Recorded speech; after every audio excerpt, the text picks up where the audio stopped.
Got it. Mhm. And we're live. Good. Welcome, everyone. Yeah.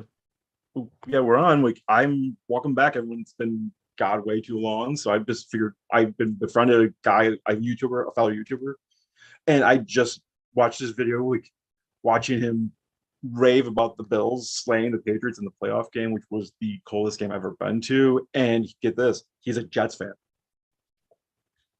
I am a pathetic Jets fan. I'm Johnny Basement.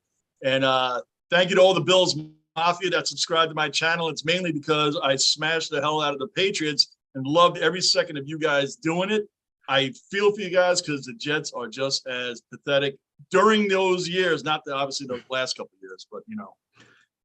I think the main catalyst is this guy right here, Mr. Joshua Patrick Allen. He's just like different level, but like I said, that Bills Patriots game, coolest game I've ever been to. Just there's so many ways to describe that game. Being at it, like it was like they called it the perfect game. It was just so surreal. Like the first Patriots drive, I should say, it was like that interception was just amazing because I was the opposite side of the field of it, so it looked like Dallas Engelhardt caught it. I'm like, damn, it's a touchdown. We're tied up. Then all of a sudden, the crowd's going crazy. There was a pick. I'm like, what? It's insane. I know that Safe came out, picked that ball up. It was just a non-onslaught. It's like finally the kid that stepped up and just punched the bully back in the mouth, man. It just was the most amazing. As a Jet fan, I love every second because somehow the Dolphins, for whatever reason, always seem to beat the Patriots, no matter when they had Brady. They always seem to beat them enough times here and there. And our teams, we were the doormats, the absolute doormats. It's like we still are. It's like regardless of who it is, it's like who the coaches for Miami, they would get like one win a year against them. Yeah, right. Even in the Wildcat days, I remember those days, they would smash. Yeah, them when out. I don't get it. What's his name? We had like 4 touchdowns and he threw for 1. I can't think of the running back's name for Miami off the top of my head. Just blanked on it. But Ricky yeah, Williams, first it was after that though. No, it was after Ricky Williams. Yeah, but yeah, it was like he ran for 4 touchdowns game and he threw for another one because all they did was, hey, we're going to just have a running back just take the ball the whole game. Then everyone jumped on the Wildcat bandwagon. It didn't last long. Even the Jets, Rex Ryan, we called it the Seminole. It did nothing. We're the only team that can throw a screen pass and it always loses 5 yards. We're the only team because when it's done to us, it gains 20 yards or a touchdown every time. All those plays work on us. The sweeps, the jet streams, everything. Yeah. The end arounds, they all work on the Jets, man. But when we try them, they're utter disasters, man. Utter disasters. And Josh Allen, you guys had the nerve to build a team around him. See, that's what the Jets don't do. We get quarterbacks say, hey, get out there and just throw it, man. I thought it was awesome that like the Jets went offensive line to protect their quarterback in Sam Darnold and now just playing on his name. Wilson or Zach Wilson. I don't know how his name just slipped out of my head. But yeah, it's like I like the idea of taking someone like Mekhi Becton and the guy from USC, the guard, Elijah Vera Tucker. Vera Tucker, great pickup. I mean, the Jets have some really good pickups. We'll see if Becton comes around. You know, everybody's hating on him. So. Like, dude, I hope so. I mean, I think I'm scared he's the next Mike Williams to drop a Bills reference. Oh, just listen. I mean, is it just mental for him? Do you think? I don't know. Sometimes I think it might be a little overplayed because every year it feels like, as a Jet fan, I know during the bad Buffalo years, you can relate. Why is it after a year after we get the next so-and-so, the very next season, we're already answering, well, the guy, he had this problem, or maybe he had this, or this went on. Other teams draft guys, and these guys are like, get 7 or 8 straight wins, and we still have problems. This guy comes in, Becton, and already he's the next DeBrickashaw Ferguson. How, man? He ain't played it down yet. DeBrickashaw in 10 years didn't miss a game. He didn't miss a practice. He didn't even miss a down. You're going to compare. Go ahead. I would say, the DeBrickashaw Ferguson is one of the best left tackles I've ever seen play. Ever. Ever. Because he was just because he had because our idea on offense lineman relying on technique. I don't know if you know how much about his backstory. Like at Virginia, he said he played his freshman year at 240 pounds at left tackle. That's insane. D1 school at 240, and by the time he graduated, he got up to like 320 or 315. He put 75 pounds of muscle on in 4 years of college football. And to play that position at the level he played it at, not even miss Yeah. a down in 10 years, not miss a practice. They said he was at every voluntary practice. Like he didn't miss I anything. believe it. He didn't miss And that's anything. you need teams needed guys like that. Right. So when Becton comes in, that's the one thing about today's game. Doesn't matter the NFL, baseball, whatever, but it happens a lot in the NFL. Like the Jets got Sauce Gardner. Am I happy about it? Hell yeah. It looks like it's going to be a great player, but why is he already the next Darrelle Revis? Everybody is the next something. They haven't played it down yet. Mahomes was going to be better than Tom Brady before the second Super Bowl. Remember, everybody's hyping that up. It's everybody. How many Super Trevor Bowls is he Lawrence gonna was win? already better than Peyton Manning coming out. Come on. I mean, my point with Sauce Gardner is on he is running his mouth a little bit. Like I don't Yeah. like. I mean, I get it. You were the best cornerback in the draft class by far, but play first, please. That's my big thing. Guys come out, get on the field and play the game. If you kick ass, God bless you. But why are you comparing to Darrelle Revis, man? Darrelle Revis is one of the best cover corners ever. And he didn't ever say a word. Nothing. Yeah, he never said anything. Nothing. He shut down all the top receivers of his era. All of them. That's why, except for Stevie Johnson. Stevie Johnson had a little. He did a little shack on Revis Island. He proved to like a smaller mansion, but you know. What year was that? God, 2010. Yeah, right. And, I mean, you can find one. I mean, people. I mean, all jokes aside, but it's like something like a guy like Kyrie Elam. You got Jets have ties to him, you know.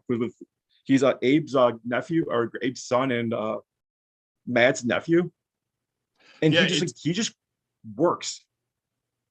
It's crazy. I just don't like the. I mean, I hope these guys turn into these studs, man. But I don't know if they are. And I mean, that's secondary for the Jets. This is what the Jets do. Only the Jets can have a secondary in 2009 that from week 1 through the championship game only gave up 8 passing touchdowns. Teams with a secondary like that win Super Bowls. Not us. Not us. No. We'll find other ways to get around that. We'll fumble, throw untimely picks, whatever we have to give up a touchdown on special teams, whatever has to be done. Because that is one of the greatest secondaries ever played the game. And we find ways to not get it done. Yeah. Like we talked about before we got on, like you guys made 2 AFC championships in a row. I mean, your defense was probably won by, I mean, not coincidence, was won by Rex Ryan. Regardless of what people say about his Buffalo years, his years in the Jets, those 2 years in the Jets, oh my God. Like talk about, I mean, you mentioned 8, I didn't realize it was that low. 8 passing touchdowns. It was that low. In what, 19 games? Yeah. That's unreal. Through the championship game, week 1 through the championship game, 8 passing touchdowns. That's it. That's all they gave up. You should have been 16-0 and waltzed in the Super Bowl. Well, see, our problem is the Jets. I mean, we can call the right blitz because we know the run's coming, and somehow the running back still gets 15 yards right up the gut. It's just like weird things like that happen to us, man. Or people get hurt. The Jets are weird to me in the sense of like, especially with playing the Bills. It's like a great example is the former running back Willis McGahee. Like he would have 70 yards a game against the rest of the league, and then we plays the Jets. For some reason, he gets 180 every time. Right. Oh, you want to go there? I'll top that. I'll top that. Matt Barkley versus the Jets. Do you remember this game? I remember that game. I remember that game very well. I was like, yeah, he literally was signed 10 days prior. Buffalo picked him off the street. Literally, he didn't even throw a pass in 2 years. I didn't think the score was 40-14 or 42, whatever the hell it was. We had 14. And to make matters worse, I believe it was over 200 yards he passed, 2 TDs, and he was throwing a lot of bombs to Robert Foster, who just came off the practice squad. Yeah, and he's lighting up Tremaine Johnson, our big signing. The guy will forget about Revis, Tremaine Johnson. Oh, my gosh, man. Matt Barkley. Sorry, I had eye roll with that one. Sorry, I had to. There's no problem. That's Mike McCagnon. We locked him up for 7 years. The guy was a clown. Joe Douglas bounced that dude pretty quickly, man. It's awful. It's like, and I mean, the only thing I don't think that Douglas did was, I mean, I know he didn't want to be there, but like you had the best safety tandem in the league with Marcus May and Jamal Adams. I love that you guys did that. Okay, they can grow together and play together and get great together, and they did. And now they're both is May's not on the team anymore. He's in New Orleans. He's in New Orleans. That's what the Jets do. If you go according to the way people want you when you draft high, well, you're going to have to take that out of here, man, because that's not what our playbook does. Even Keyshawn, when he was great on the Jets, take that show to the Buccaneers. Go win a ring there. Don't do that crap here. It's just the way We do it. When you're really great, they get rid of them. I don't understand. They just something happens in that organization to where they don't want. It's almost like they don't want to succeed. I'm not even making a joke. I mean, dead ass serious, man. It's like they don't want to succeed. Is it Woody Johnson? Like, I mean, I'm really wondering now.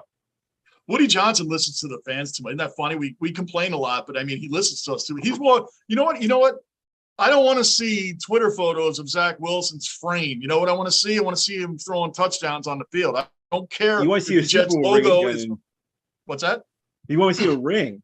Right. I don't care about if he beefed up or what he's doing with his friend's mom or anything. I don't care about any of that. Just get on the field and throw touchdown passes, man. I want to see success. I don't care. Woody Johnson talks to the fans about, remember these logos from this logo from the 80s? Remember that helmet? Do you guys like that?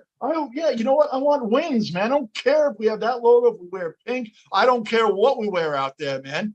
Put a damn product on the field and let it translate. Let's go. I've had it. You know what I'm talking about.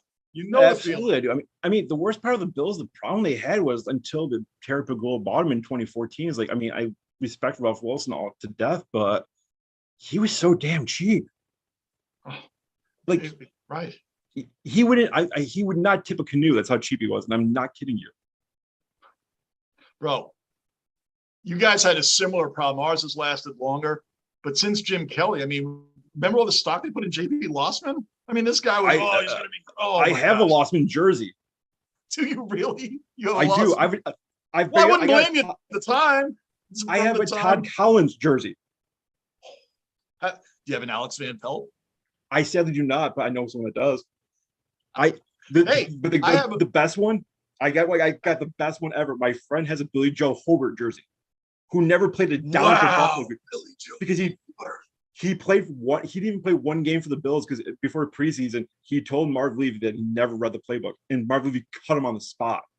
He never read the playbook. I mean, you guys have had these similar problems. We've had disasters at quarterback. Yeah, I mean, everyone. Yeah, everyone like gives jabs to like the Browns for the 3,000 quarterbacks they've had since '99, but Buffalo and the Jets aren't far behind. They're not. I mean, yeah, remember Tim? They had their big Tim Couch signing. Remember that when they came back? Drew Carey was out there. God, I love Tim Couch. He's the best. He's arguably their best quarterback they've had. I mean, I'm not concerned Deshaun Watson. He hasn't played yet, but he was their best quarterback since they came back. Oh, I got to go off screen for a minute. I have to show you because I got this as part of the deal. It's almost like the guy forced it down my throat. 2 seconds. Oh no! Please tell me you got like a really obscure Bills jersey that you'll make my day. Oh man. I should have had this at the ready. You know, I knew we were going to tail off on other stuff. Come on, man. Who's the man? Oh, God. Look at that bad boy, huh? Just think he should have been a Cowboy. Oh, man. Johnny Money, man. Yeah. Johnny you should watch if you have NFL Game Pass, if you get it, you got to watch the Bills Browns game when he first played. It was his first, I think it was his second start or first start. Yeah. And every time he got hit, you could see every Bills fan standing up going like this to him. Every time. I mean, like Bills fans, I mean, you just see the guys like from tables. We were gonna talk about this like a little later, but like there's some really good I want to talk about too that's gonna come. But like my rule of advice for if you ever come to a Bills game, like you're more than welcome, John, by the way. Bring your family. Oh, I'm trying this year. I'm trying. I really am. But I'm really trying. The thing was like I always tell everyone like that are like opposing teams, like pray your team doesn't have a player that screws up. Like just don't. Like Michael Vick's probably the worst person in Buffalo because how many times they've buried him. Like he was on the team. Well, more so for like the Ron Mexico thing. Well, that's what the fans were chanting STD at him. Yeah, we're brutal. Like I think, and then like when after that dogfight thing, it was right after it happened. The first preseason game that year with Buffalo, Atlanta, everyone had pictures of their dogs in the stands, like stuff like that. It's like, are you gonna kill my dog too, Mike? Come on now, we're brutal. Man, I mean that's bad. We had guys in orange jumpsuits after Hernandez went to jail. Like I said, we're brutal. If you screw up, like I said, just. Oh yeah. I mean, we're brutal on players that played well. Like when A-Rod was on the Yankees playing for us, that when he got this 3,000th hit, the Daily News on the back had a thing, congratulations, Mr. 3000. And in between all the zeros were steroid needles. All the needles were right in the middle, and they had asterisks, Aroid. They were calling them Aroid and asterisks. I remember that. Yep, sure. But I mean, the papers here, they will do it here. It doesn't matter if you're performing. Yeah, these are just Bills fans just being a-holes. I mean, it's funny, but it's like, God, don't screw up. I got a lot of invites from in the comments to come up and the whole nine, man. It's just like it's a great time. It's like it's a really good experience. If the weather's decent, it's probably one of the best places to see a game, especially before we finish the new stadium. Did you see my review on the Bills Mafia? Because somebody in the comments told me just pick a Bills Mafia tailgating and just do a raw review. Yes. I said, okay, I finally did it. The thing almost has 10,000 views. It's all Bills fans and the table smashing and all this. I loved every second of it. The crazy thing is, I mean, it's always, I mean, we're talking about the good things they do. Is we mentioned all the idiots. I call them the idiots go to the table. I'm indifferent towards it because I've seen it so much, Yeah. But like they do so much good in the community. It's frightening. I believe it. Like, I mean, we donated $400,000 to the Andy Dalton Foundation after he threw that touchdown versus the Ravens to get the Bills into the playoffs. Yeah. Like donated that much to his foundation due to that? Within I think it was within a week. Like he donated so much. Andy Dalton made you put a billboard inside. Good luck in the playoffs from Andy Dalton. I mean, that's amazing, man. It was like 45,000 to Tyler Boyd's Boys and Girls Club charity, like for catching the touchdown pass. I would have taken that kind of money just for trashing the Patriots when y'all beat them, but I got the subs. I got the subs, man. Absolutely, probably did. I mean, like it was like, but it's like stuff like that. It's like we donated, I think, $100,000 to Lamar Jackson's charity after he got that concussion in the game. That's incredible, man. But I mean, those loyal fans. I mean, those are real fans, man. These aren't fair weather fans, dude. No, they're not, and they will help out people. They'll help people. Like the crazy thing I've noticed about the Bills, and this is not being a homer, I swear, but it's like the Bills players and the fans are so intertwined. I don't see it in any other team. Like, I'll tell you, man, I am wearing the jersey, Joe Klecko jersey. This guy, when he played, he said the same thing, man. These fans here, when you come to the games, I know this happens with you guys too. Doesn't matter if you're a superstar, you came here, you grew up a superstar. If the team's playing bad or has a bad record, and you even play a little off, these fans know it and they'll call you out on it. You'll always be respected when you go 110%, even if you have 2 wins that year. It doesn't matter. Hey, you have to go in with your lunch pail every day, and that's exactly what Klecko said. And it's so true, man. He's so beloved. And I wish more players would do that. Yeah. It's like, God. It's like, I mean, to name another charity thing, it's like Josh Allen's grandmother passed away before the. I think it was. I don't know if it was the Rams or it was the Seahawks game where he put like 470 passing yards on it. Like he just destroyed him in like the night before his grandmother died. And then they donated. Bills fans donated, like there's a children's hospital in Buffalo called Oshai's Children's. It's one of the greatest children's hospitals in the country. And Bills fans donated over $1 million to input in his grandmother's name. Wow. So that's awesome, they have a wing in Buffalo, Patricia Allen wing, because they donated $1 million. I'm like, what's gonna happen if Josh wins a Super Bowl? They can donate like $1 billion. Bro. Speaking of that, I mean, like, I don't see how the Bills don't go to the Super Bowl. I forget all the injuries. We know that sort of stuff. I'm talking about the Chiefs have got to be out of you guys' heads by now, man. I hope so. I really hope so. It should be. Who in the AFC can beat the Bills? Honestly, man. I mean, really, who can beat them? I'm thinking they're going to get 12 wins this year. 11 to 13 wins this year is what I'm predicting. I mean, the line's 12.5. I saw. So I didn't even know the line. I'm just the Bills and the Patriots. Bills and Patriots. That's out of habit. The Bills and the Buccaneers, because Brady just slips out of my head. The Bills and Bucs, I think, are the two highest at 12.5 for the over/under for wins, which is crazy to think, because it's like 5 years ago, before Josh Allen got there, the year they made the playoffs for the first time in 17 years. Their line, their line was 6 that year. They went to the playoffs. 6 wins. They were like the third worst. Well, right. I mean, what was the Bengals a couple of years ago when they went to the Super Bowl? Weren't they predicted last year? Like they were 4 7, 8 games. Oh, it was four, Four. yeah, over four, right? They And they won, smashed. and they made the Super Bowl. Well, that's what I want my team to do. I want my team to be the underdog that comes out. And really, honestly, it's all on Zach now. Joe Douglas has given him a team to work with now. You got running backs, you got wide receivers. The Jets defense is pretty stacked. We have a great line. So now it is on him. You don't have the excuse anymore. You have to come out and do it.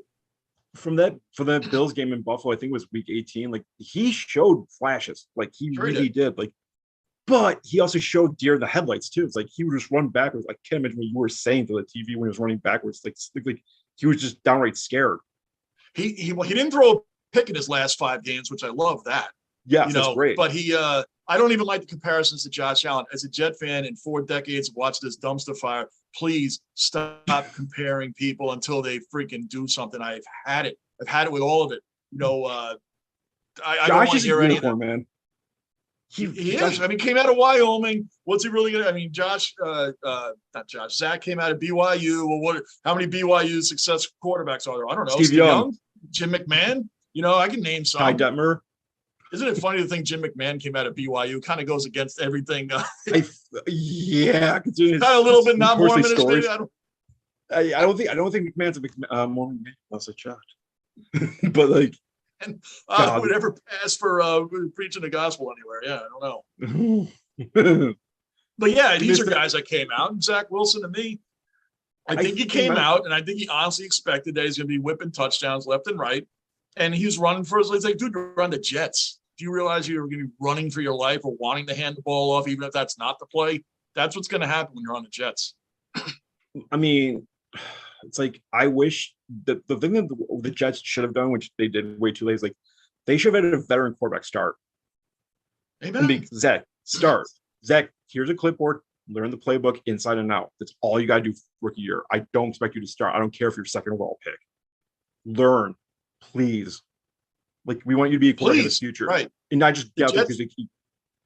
Yeah, you're going to stick with swim. It's like some quarterbacks learn on the field, yes, but some quarterbacks need a year to like, hey, this is different than college, especially going from a school like BYU or Wyoming for Josh Allen.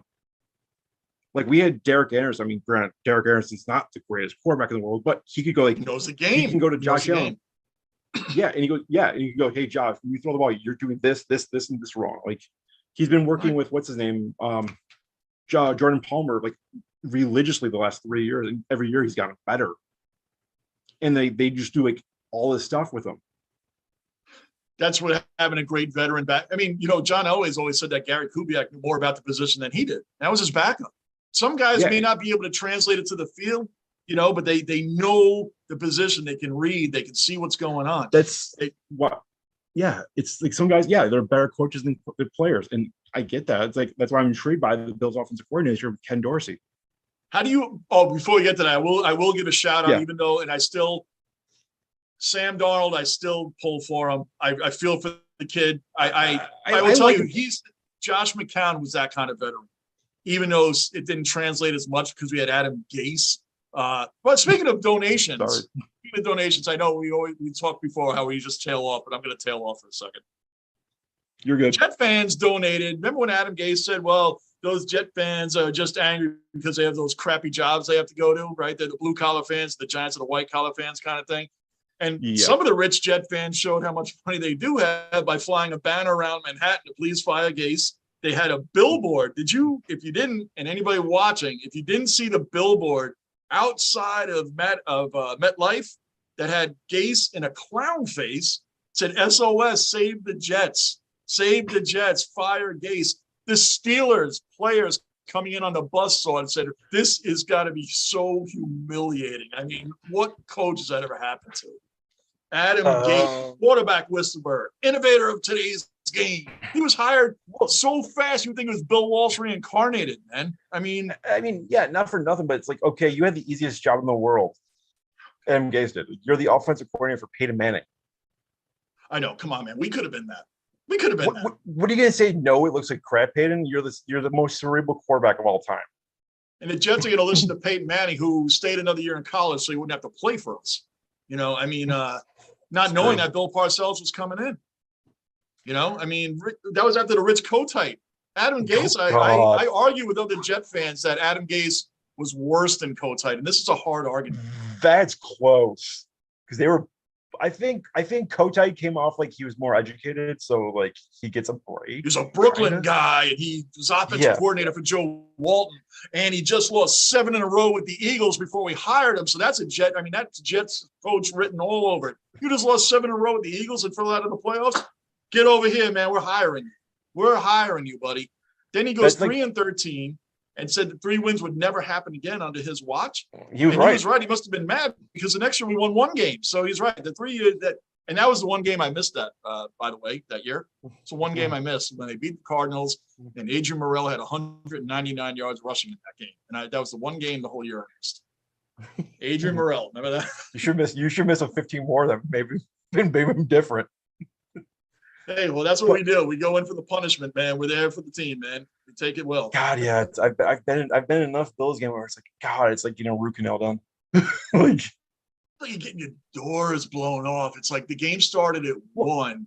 It's 1:15. I'm like, maybe I should go out and mow the lawn.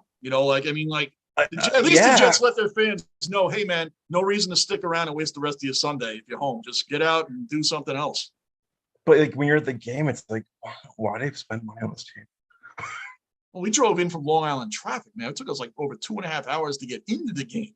So that's why we went in there. We sold it out. We booed the hell out of the whole game because it ruined our day. I mean, and then you had to drive in all that traffic home. It's just awful, man, going all the way back to Long Island. And I mean deep Long Island, not Nassau County, like deep in Suffolk County. Like, yeah, it's like we have like fans from all over that come. It's like, God, why do you come? Why are you a Bills fan? Like this is obviously way before they were, the last 4 years. But it's like, it was like 2008. I met this guy. Like, he's a Bills super fan. I don't know if you've ever heard of him. His real name's Ezra Castor. His name is his character name. Like he was dressed up like a Mexican luchador mask. Nicest guy in the world. His name was Pancho Villa. Like he announced the Harrison Phillips. Like if you look him up, you'll cry because he passed away 3 years ago from pancreatic cancer at 39. He was a big time Bills fan. He's from like El Paso, Texas. He would come up for like 4 games a year. He had no connection to Buffalo. Oh, really? Wow. I mean, wow. And like I said, hands down the nicest guy I've ever met. Like the Bills did a memorial service for him. Well, I will. I didn't know of him, but I am learning Bills Mafia vocab here because I found out and love who Pinto Ron is. I found out a lot. Yes. I got educated a lot on Pinto Ron. So I will shout that name. Pinto Ron's the standard of excellence for sports fans in general. I would say boldly because he cooks. He's half the reason I want to go to the. You got to experience that. I'm telling you. I do. I want to. I'm dead ass. I'm really trying to get there. He'll cook Thanksgiving dinner on a Ford 79 Ford Pinto. Okay. Like I believe it. It looks like so much fun, man. It's like I want to go. Yeah, and he's so welcoming to every team. As long as you're great to him, he's great to you. Like he's been to. I want to wear that jersey. You should absolutely. I support that. Like I said, he's been to every Bills game he could be to since every home or away since '94. So he's at 420 straight games, something like that. Wow. I am going to the Bills Jets game at Giant Stadium. We already discussed why we won't call it MetLife. I'm going to Giant Stadium. It's Giant Stadium, everyone. It's Giant Stadium. Well, it's like Bills Stadium. It's Highmark Stadium. I call it Rich Stadium because that's what I grew up with, and it's what it's been since it was open. Right. It's Giant Stadium. That's it. Growing up, it was Shea Stadium. It's just Shea Stadium. I mean, that place was an absolute dump. If you had never been there, there's a reason why it's Citi Field now. Shea Stadium was a dump, but it was our dump.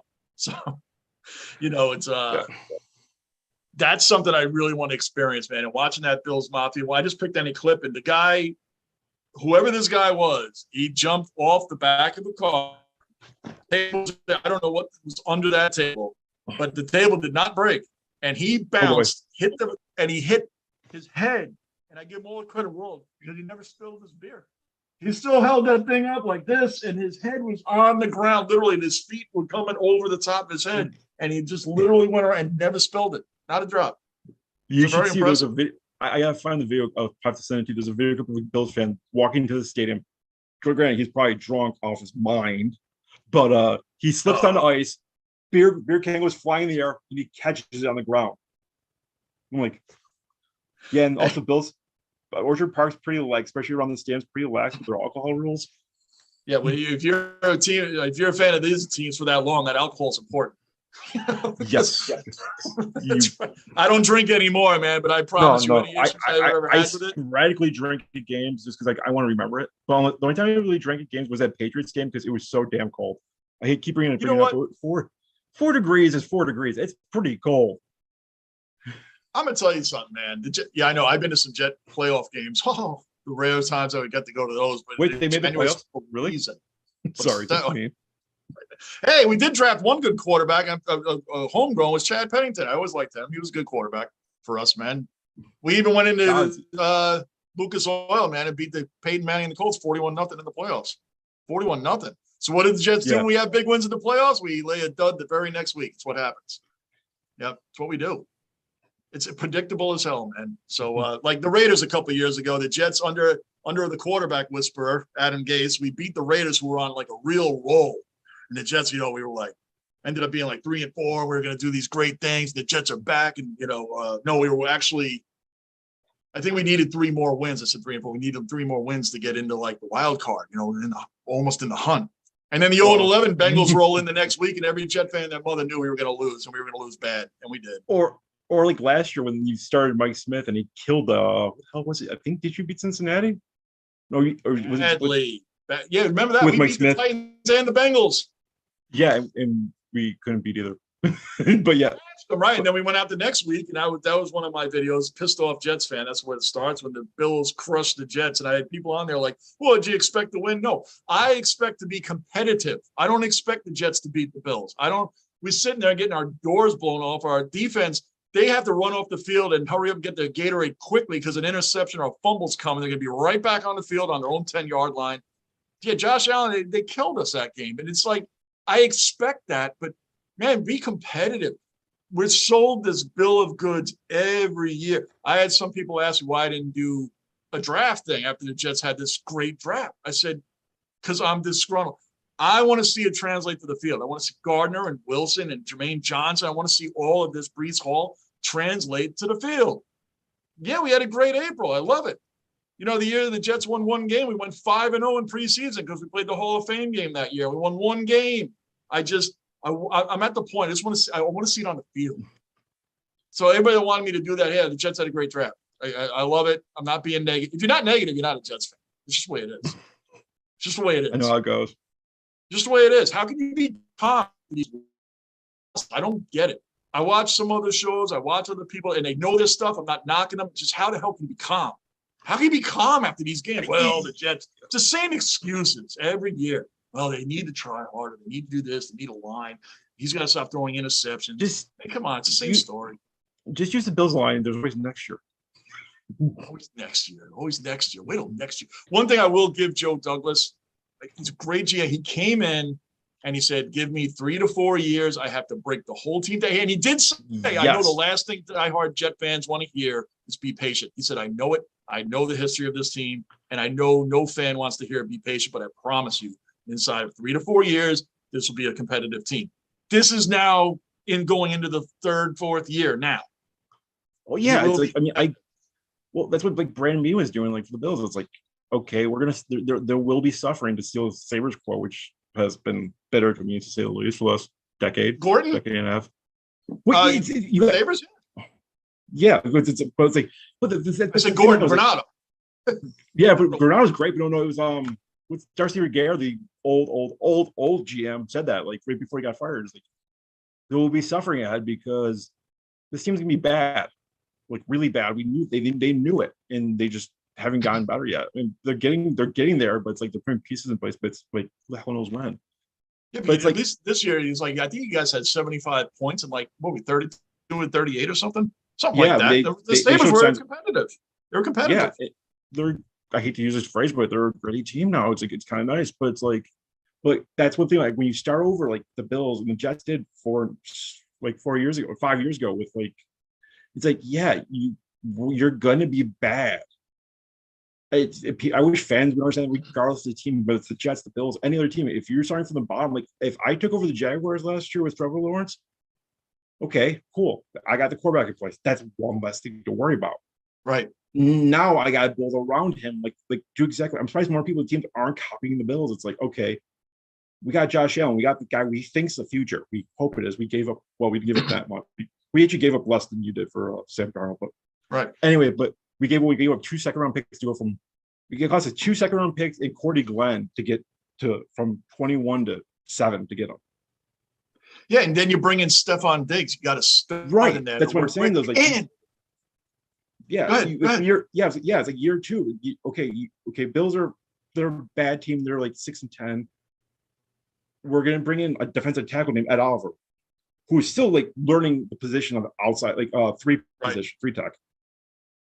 But the thing is like, okay, and then you bring in receivers like John Brown and what's his name, Cole Beasley. Now he's got weapons that aren't like undrafted free agents. Right. And Robert Foster was good, but he just got complacent, like thinking, oh, I'm gonna make this team no problem. Well, when you add then the next year, we don't have a first round pick because we traded to Minnesota for Stephon Diggs. Now Josh has got a receiver core. But it's well worth it. Draft picks are Right. I mean, you have to use them sometimes to get great established players already. You're ready to move forward, not hope this draft picks is all a crapshoot. And by the way, I will throw in there. Don't worry about Cole Beasley. You got Jamison Crowder. You got another weapon. The guy's hands are listen, he's supposed to be a slot receiver. Huh? Yeah, he's probably gonna be the fourth receiver on this team. I mean, like, it's scary. Like, from top to bottom, Bill's receiver core is downright frightening again. I mean, like, Gabe Davis came on last year. Like, you've got Stephon Diggs, like we talked about. And they got Khalil Shakir from Boise State, who's like, they compared him to like a more athletic Cole Beasley in the sense that he can take it down the field. Yeah, man. When I saw the Bills get Crowder's like, he went from Washington to the Jets. Now, for all his hard work, because he's a classic slot receiver, but when he's on the Jets, Darnold and Wilson's like, oh, dude, you're the number one receiver because we're just going to be throwing it to you because you're the only one that catches the freaking ball. He's probably like, wow. Corey Davis gets hurt all the time. What's that? They say that Corey Davis has been hurt all the time since coming to the Jets. Corey Davis has been hurt all the time, make great catch. But that's what happens when we sign people. We're signing them for their second year with the team because we got signed guys like Carl Lawson. You blow your Achilles out in training camp last year. Yeah, and out the whole year. Gets that blood disease. Oh, yeah, we had, right. He had the blood disease, Joseph Wright. And then we had C.J. Mosley, who missed 2 games in 5 years with the Ravens. He comes to the Jets, and he only plays 2 games that year because he gets hurt. So when the Jets sign a big player, I've now learned that we're not signing him for this season. We're signing him for next season because when you come to the Jets, you have to miss the first season with an injury. That's what happens. I remember that Mosley injury because it was against the Bills. It was week 1. He tweaked his like hamstring and he was like out like 95% of the year. It's like, it's a hamstring injury. What the hell happened? We were up 14-0 in that game, like right off the bat. He had a big interception for a touch, and all of a sudden he gets hurt. I'm like, this is the same. I've seen this movie 1,000 times. But our horrendous players never get hurt. Why is that? That is so weird. Our horrendous players never get hurt. Our stars always get hurt. And big time hurt. Yeah. I mean, the biggest thing that I'll take away from the rest of the league, like last year, the biggest thing with Bills had was they were healthy all year. Seriously, Troy Davis White, he tore his ACL and like on Thanksgiving, which I was at down in New Orleans, which I do recommend that stadium. If you've ever had a chance to go to New Orleans, go. Trust me, it's worth it. But like, they had, I don't know if you know, like the Bills invested a ton in like workout facility. Like I was there when they had the old facility and like a high school gym, like high school weight room. Cool. These are pro athletes. Like they gutted it. They got rid of it all. They spent $50 million on this new workout facility. I'm friends with a couple players on the team, or they used to be, like Lorenzo Alexander, probably the classiest guy I've ever met. Hands down. Okay. Really? Nice. But like I DM him on Twitter. I'm like, when I see the picture of the new place, I'm like, can I move in? like they got like weights with the Bills logo on it. It's like they've got a sleep room, they got a sleep study room, they got a yoga room, they've got like a freaking float tank, they got like everything modern. It's like like I forgot who it was. I think it was the acting assistant GM who's now the GM of the Giants. Joe Shane said like it's the greatest business upgrade in NFL history. Speaking of the Giants, man, how do you feel? How do you think it's going to team without Dable, man? I mean, that guy was a catalyst for your team, man. He was a real great for Allen and the team. I hope he can do the same thing for Danny Dimes. Like I really do. Like I mean, he's got more pressures because he's got like 1 year to turn him around. He does, because one thing I love that they did. I'm not a Giants. I mean, I don't. Giants have nothing to do with the Jets, so I'm not a Giants hater, man. Danny. They call him Danny Loose Change around here, by the way. That was a classic name. But anyway, Wow. they didn't give him an extension because he is on a prove it deal. Hey, man, if you prove it and you can play, they'll sign you. I mean, but if not, it's just like the Giants. What's that? But yeah, you're not going to waste. I mean, these guys are getting now. Oh my God. It's like, you can't be wrong. No, everybody, that's the problem. But again, with today's NFL, I think we spoke about this before we came on. Everybody's got to be, well, look, Mahomes did it. No, Mahomes sat behind Alex Smith for a year. Like, everybody thinks these guys come out and they're superstars right off the bat. And it doesn't work like that. It just, for Mahomes, the greatest thing that I did, and I was skeptical as hell about it, because I didn't think Andy Reid would change his ways, because, well, he's been stubborn over the years. We'll just be nice. Like, he never changes. Right. Ask any Eagles fan. Yeah, ask any Eagles fan how much he changed the playbook when McNabb was there, to even when Vic was there. They tried to make Vic do the West Coast offense. You have guys that a guy can run, and he can throw laser beams, and yet you're having him throw 3-yard passes. Right.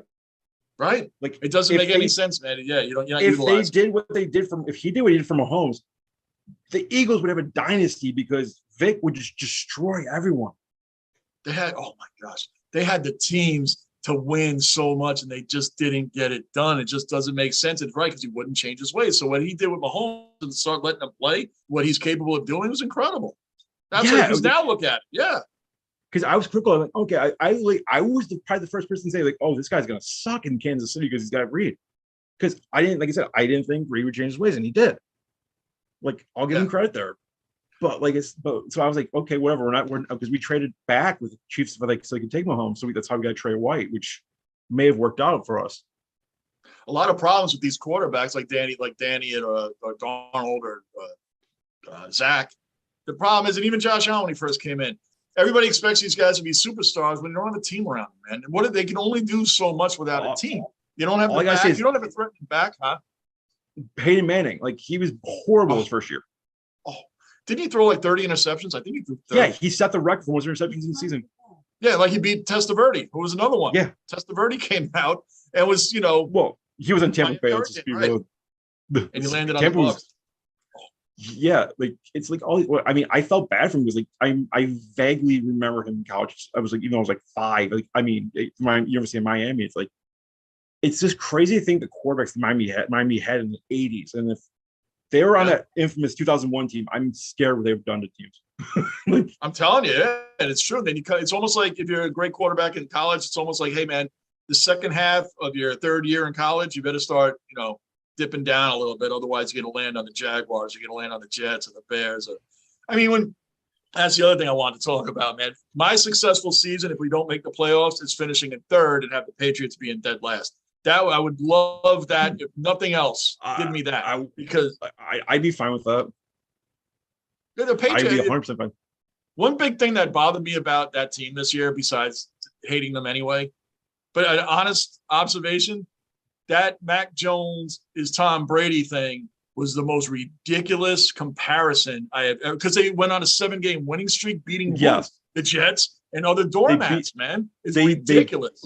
Well, it was more so, especially after that Bills game where they beat him when he only threw 3 passes. That right there was a telling game because that showed you how much Belichick and even McDaniels, the coaches, did not trust him. Well, it was cold out. It was windy. Yeah. Well, guess what? What does Josh Allen have? What is a summer day for him? It does. And you play in New England. So what about when you have weather like that there? Yeah. That's probably why it's awesome. I think that's what happened with Josh. Yeah, Josh, they turned the switch on too late in that game for Buffalo. It was wait. It's hey, Josh can throw through this wind, guys. Yeah, it really, that Mac Jones stuff is look, man, the guy to me, I said, as a game manager, he is not Tom Brady. He's a worse Chad Pennington. And I don't mean that it dig at Chad Pennington at all. No, I know what you're saying. Chad Pennington was a game manager. It's actually right. A guy who's he's a West Chad Coast wouldn't make mistakes.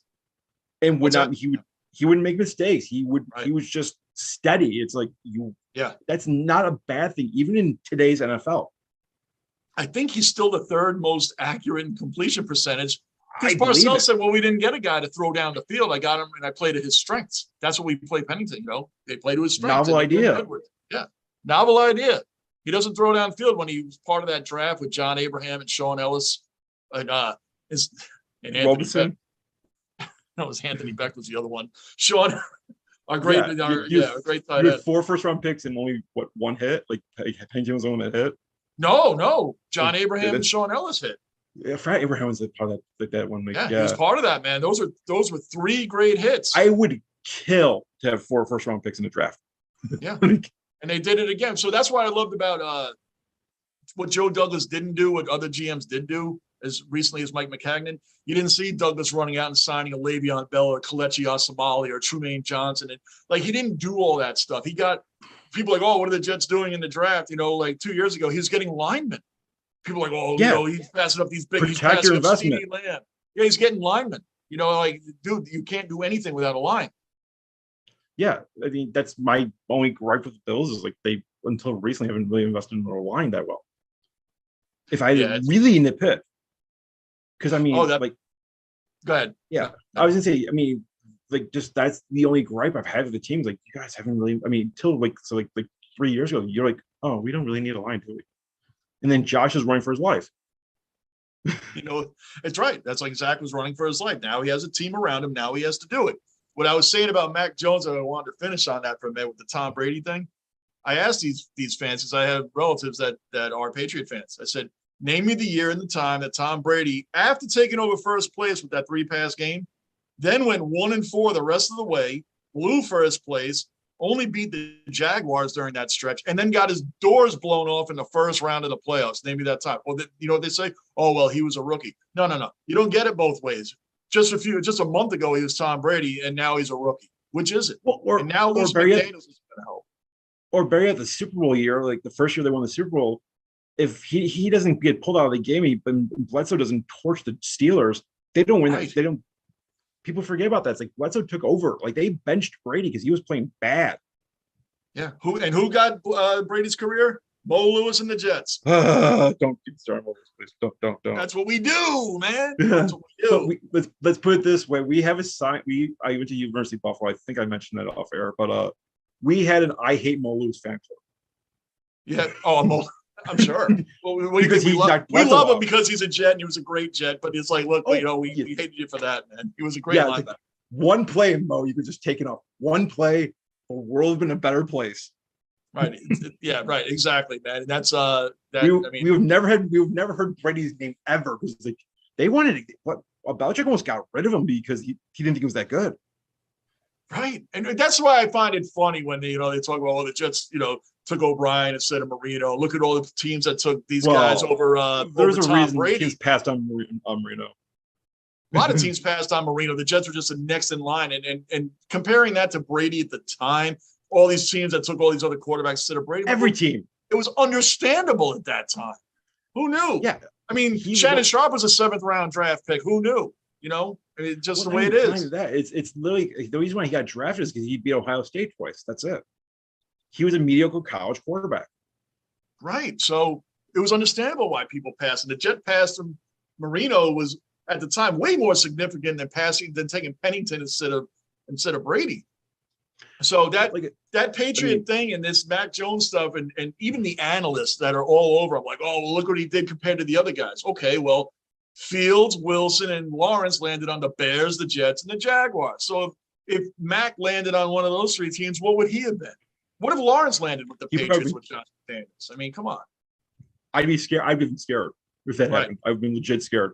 That's right. That's why I'm saying. That's exactly what I'm saying. I'm not trashing Mac, but he's not Brady. It's such a ridiculous comparison. If they got Trevor Lawrence, I'm done. Yeah. Because he was easily the best college quarterback the last 3 years without trying. Even when he got COVID, I trusted him more than most.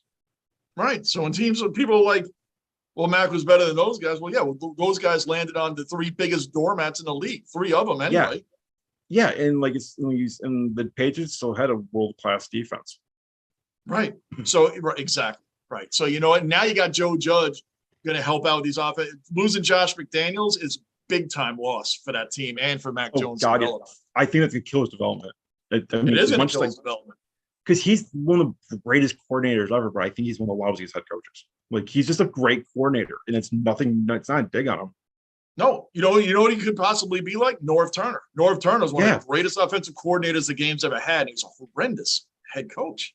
Yeah, and he still would get jobs because he was Right. so Wade good Phillips. at it. Right. It's the way it is. Wade Phillips, great defensive coordinator, just wasn't that great of a head coach.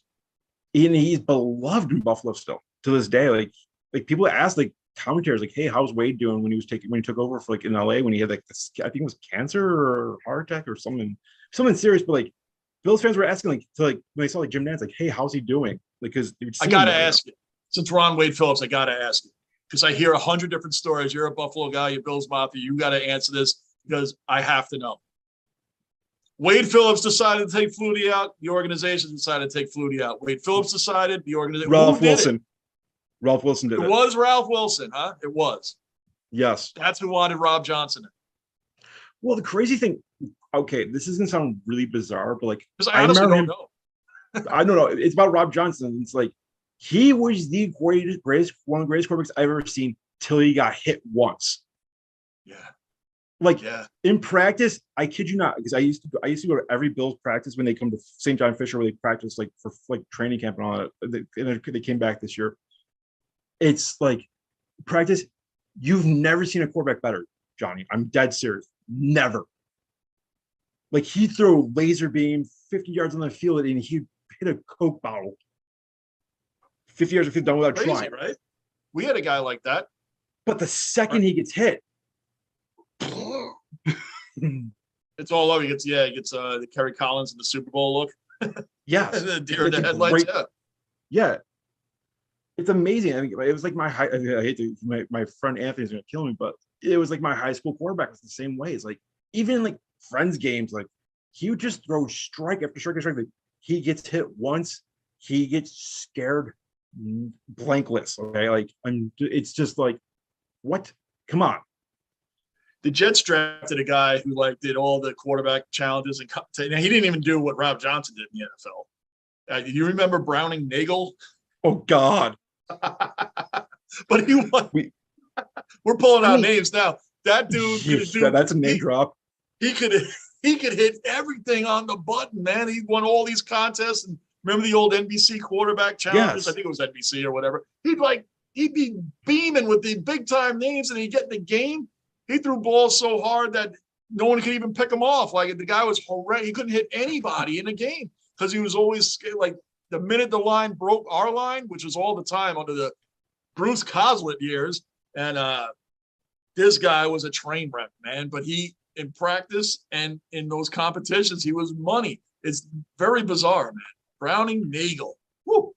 Pads hurt his game.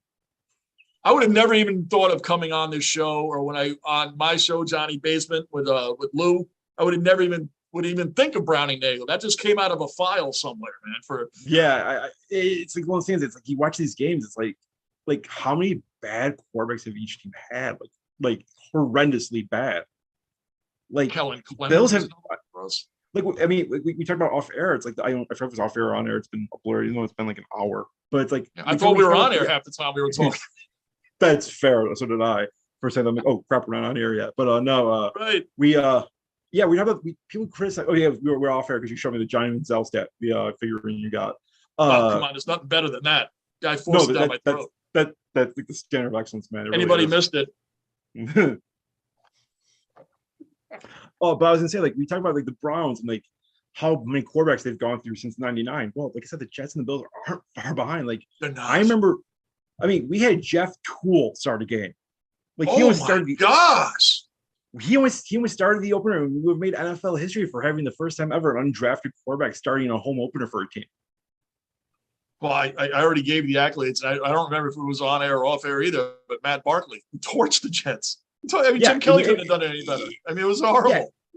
Yeah, and we talked about that was off air. It was he was picked off the street from the Bills 10 days prior, and he puts 41 on the Jets because Josh Allen got hurt. Foster comes off the practice squad and torches.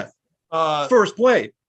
It was Tremaine Johnson, and I cannot think of his name. He was a Cowboys cornerback forever. He came to the Jets for a couple of years. Marion. But yeah, I can't think of it. It doesn't matter. He got torched too. Yeah, it's like stuff like that. It's like I mean, I joked about last year the Bills Jets game in Jersey. I mean, it was so bad that like Mike Smith made my parrot laugh when he threw like those interceptions. It was like so bad, like I could hear her laughing. It was the greatest thing. I'm like, that's how bad you got. Like, and you should have been picked #1 overall. Really, Mike Smith? Dude, when that happened to the Jets, we're so bad and so like desperate that all of a sudden you're hearing like, "Hey, Tom Brady did this." Kurt Warner, remember when Trent Green got hurt? Kurt Warner, this could be our Kurt Warner. Well, Mike Smith let us all know the next week that was not happening. And Josh John, he was horrendous against the Colts, of course, because the next game after that Bengals game, yes, people, we did beat the Bengals. We went to Thursday Night Football with Mike Smith against the Colts. I mean, we were getting our doors blown off, and Josh Johnson came in and made a game out of it. Johnson. He must interview better than anyone in football history because he's been on like 16 different teams. Right. And it's almost not exact, including the Bills for like 2 weeks. Was he on the Bills too? For like a cup of coffee, it was like 2 or 3 weeks. He was like he said he just interviews really well. He must just be a really likable guy. Like he must be knowledgeable too with the position. It's just so low key. Like there's no practice you can put me in that I don't know what to do. Like Teddy Bridgewater was on the Jets for like 2 weeks, 2-3 weeks, and they chose Sam Darnold, and then they all end up together on the Panthers anyway. So and Bridgewater got bumped for him again. So, I mean, I guess all the Panthers come to the Buffalo, and all the Jets players go to Carolina. So and now you have the #1 and #3 pick overall from 2018, fighting for the position there in Panthers, and the number 10 picks in Cleveland because they just signed Josh Rosen. And Case Keenum's on your team, is he not? Yes, we traded. Backup? We gave up a 7th round pick for him. Right, we gave up a 7th round pick for Flacco instead of just waiting for him to become a free. That was a weird one to me. Like, why just wait for the free agent, man? They gave up a 7th round pick for Flacco. He's 800. He's 800 years old. You're not gonna. They're gonna cut him. He's coming off like a neck injury too. I saw that Case Keenum. I'm like, oh my gosh, man, that guy's still around. I know he's been on every team also, man. But yeah, it was like what was it last year when what's his name? Kyler Murray got hurt. They like when I saw Colt McCoy, I'm like, he's still alive. Wow. Colt McCoy, he was on the Giants just like 2 years ago. Like he's on Arizona. Yeah, that's what Sam Darnold's going to be. Sam Darnold's going to be the new Colt McCoy. I'm going to call it now. He's going to be the guy that's going to be in the league for 15 years, like Matt Leinart, Mark Sanchez were around. Josh McCown. Josh McCown. See, that's what our quarterback drafts. Wait, was it Josh or Luke that jumped around all the teams?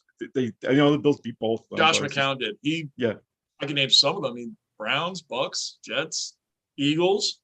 Jets again.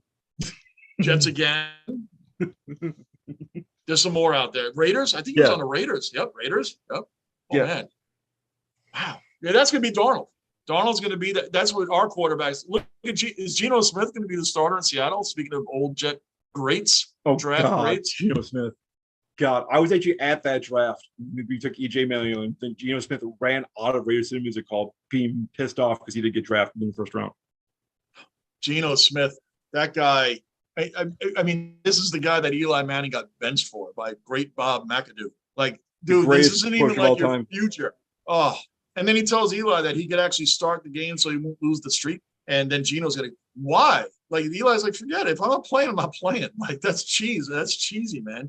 It just it's there's things Geno that I don't still in the league. Yeah, and he's probably going to start for freaking Seattle.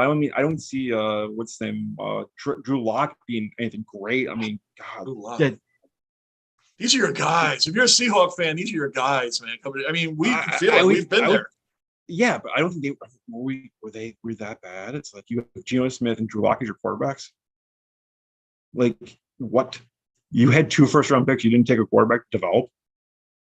I know. Isn't that weird? You had 2 first-round picks and you didn't even take a quarterback. Like, and you're probably because they probably figured Pete Carroll's last year is gonna be this year, and they're gonna wait till a new regime comes in and just start all over again. That's the thing, like with Kyler Murray's contract, you think that's gonna ruin? Like, I mean, who else can they sign after that? It's kind of like it's almost like the Russell Wilson thing when he gave him all that money, and then it's like, well, now what? That team's gonna go down a level or two. Yeah, I mean, unless the salary cap soars, which I think it will next year, but still, it's like, what the hell are you doing? Like after that pick 63 in the playoffs, I'm like, I don't give him a new deal. Let him play out the deal. Give him a prove it deal. I mean, $230 million is a lot for a quarterback. Prove with it deal is 160 exactly right. It's not like you're Mahomes and you won a Super Bowl. I don't understand the contract. he I mean, he I'd take him barely on my team, but I'm just not for that money. It's a little. I don't know. they backed into the playoffs. Yeah, they did. They did, and And now they got you're hurting yourself killed. with the cap. You are. Yeah, That's just it's something like they know we don't know. well, I mean, I joke. I mean, there's people that think the cap's a fictitious thing. Look what the Bills did. Like, apparently they were at the cap and someone got Von Miller in the Bills. Just saying. I know. And you know That what? was The great thing about Von Miller is 4 years from now, the Jets are going to sign him to a 5-year deal. That's what we do. we got him for 6 years somehow. I don't know why we did. I was at work 6 when that years? signing. Really? Isn't he like 33, 34? Yeah.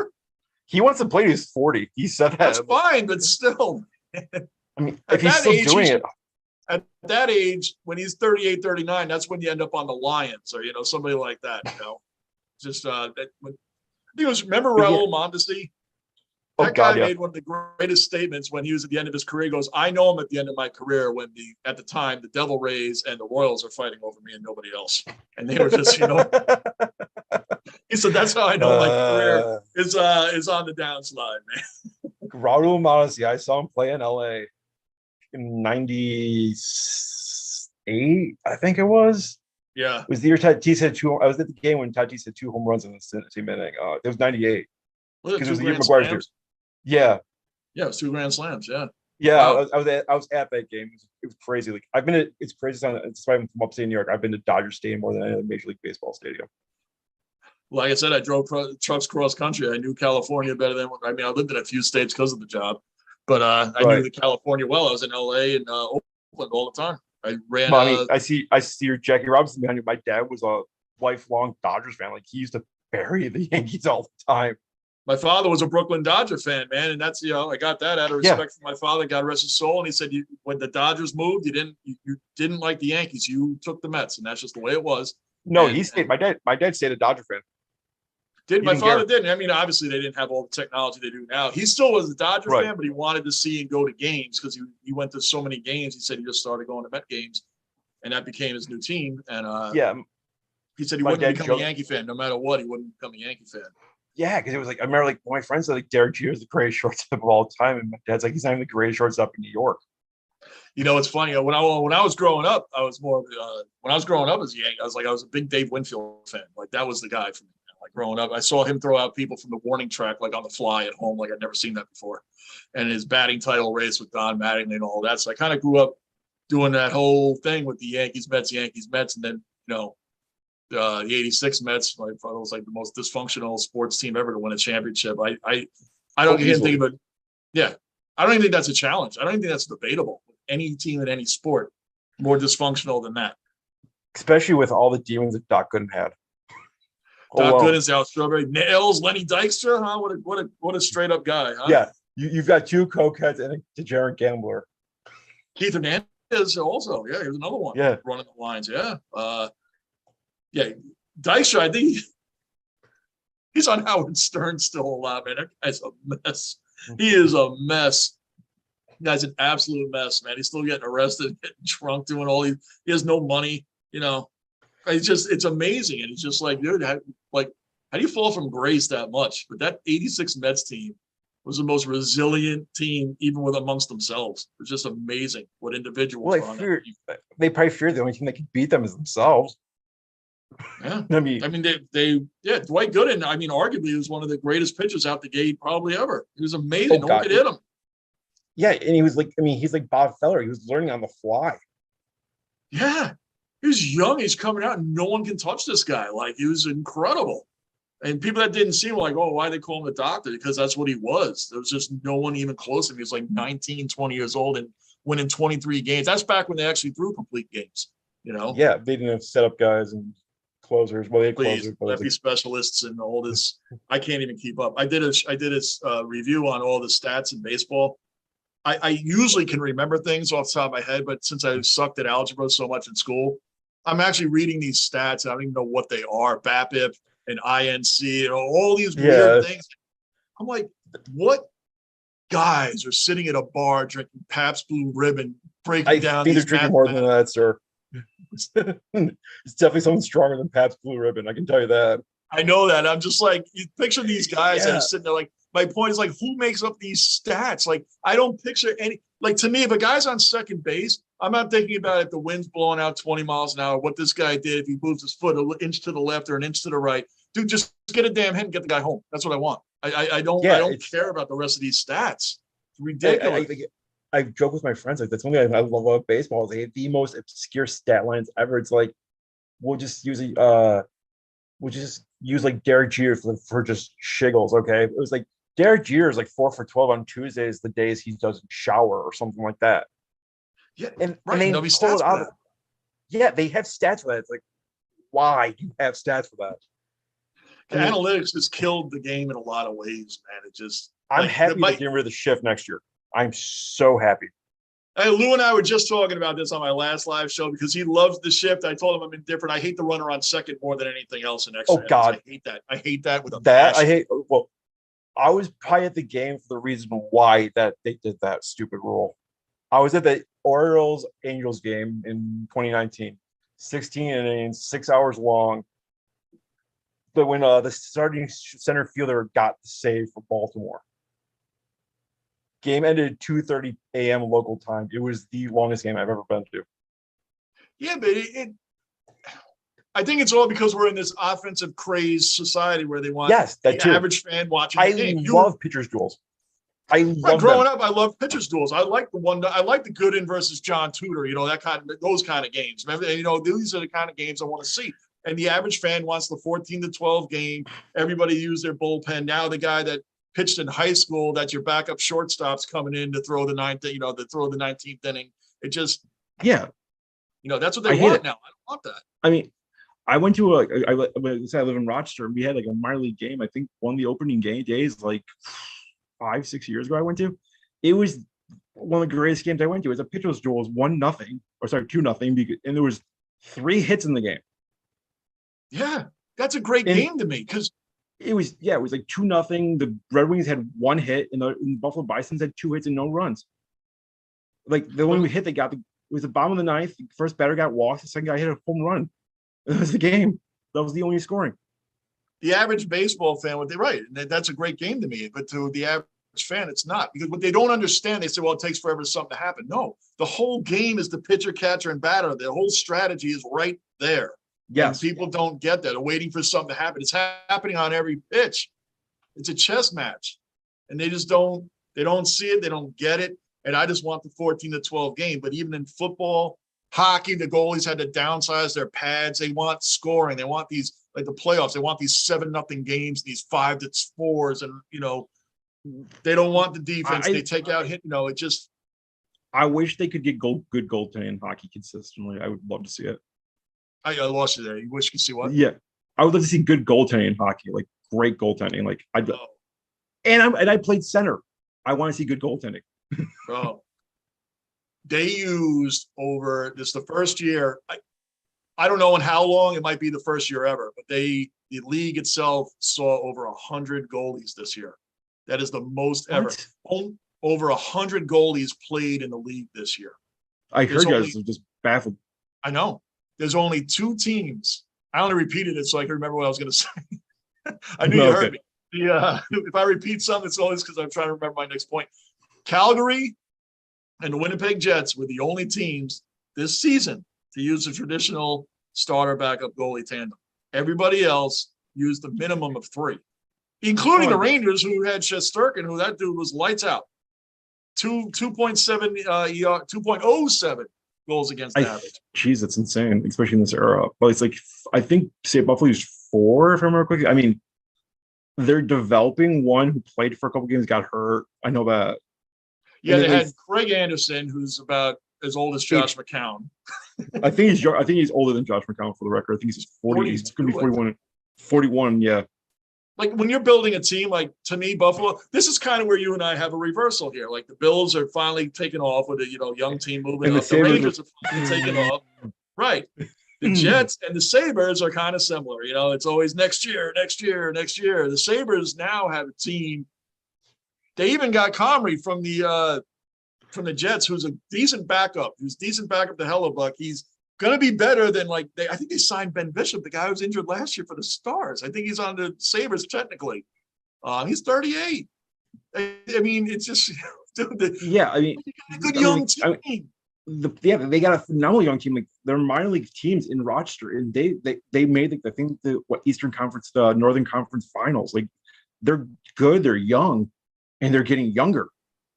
Yeah, they got their draft pick a couple years ago, Dahlin. He's great on defense. And they got Owen Power. That's two young, great defenders. He's one of the largest humans I've ever seen, by the way. Owen Power. Kid's gonna be a monster, man. Towers over people. Like it's gonna be a monster. That could be amazing to have Dahlin and him, 2 back-to-back first overall picks. Yeah, that could be great for the future. And they finished middle of the road, right? 75 points. Yeah. The crazy thing is, it's just crazy. I got when I see hockey players get drafted, I gotta remember it's not football because it's like he's like Owen Power is a great example. He's like 6'6" and like 210. I'm like, oh man, he's really skinny. Then like, oh wait, this is hockey, not football. Where it's like he should be like 300 pounds like a lineman. I'm like, god damn, I got to stop. Right, 6'6", 210, he'd be a safety, right? Yeah. Yeah, or like a skinny receiver. It's like, God, why is he not like 245? I'm like, oh right, hockey. Right, you want Chara. Now you're talking Chara. This can be a little taller and a little bit bigger, right, man? But I think the Sabres are on their way. You just got the goaltending now. You're not relying on these old crusty dudes. They keep on drafting, like they're trying to get the next good goalie. Like, I mean, I think, well, for Sabres history, I don't think Chicago knew what they had in Hasek, to be honest with you. Like you had Ed Belfour in front of them. You didn't need a Dominic Hasek. Oh yeah, when Buffalo took, it's funny because there's a comparison right there. When Buffalo got Hasek, he was a little known guy. He hadn't played in a lot of games. He was second or third string on that Chicago Blackhawks team. Yeah. And the dude came out as one of the greatest goalies, man. He was definitely the most entertaining to watch, man. God, he had a spine like a slinky. Yeah. The guy made the greatest butterfly. I don't even think everybody heard the term butterfly saved before him. Not really. He did it all the time.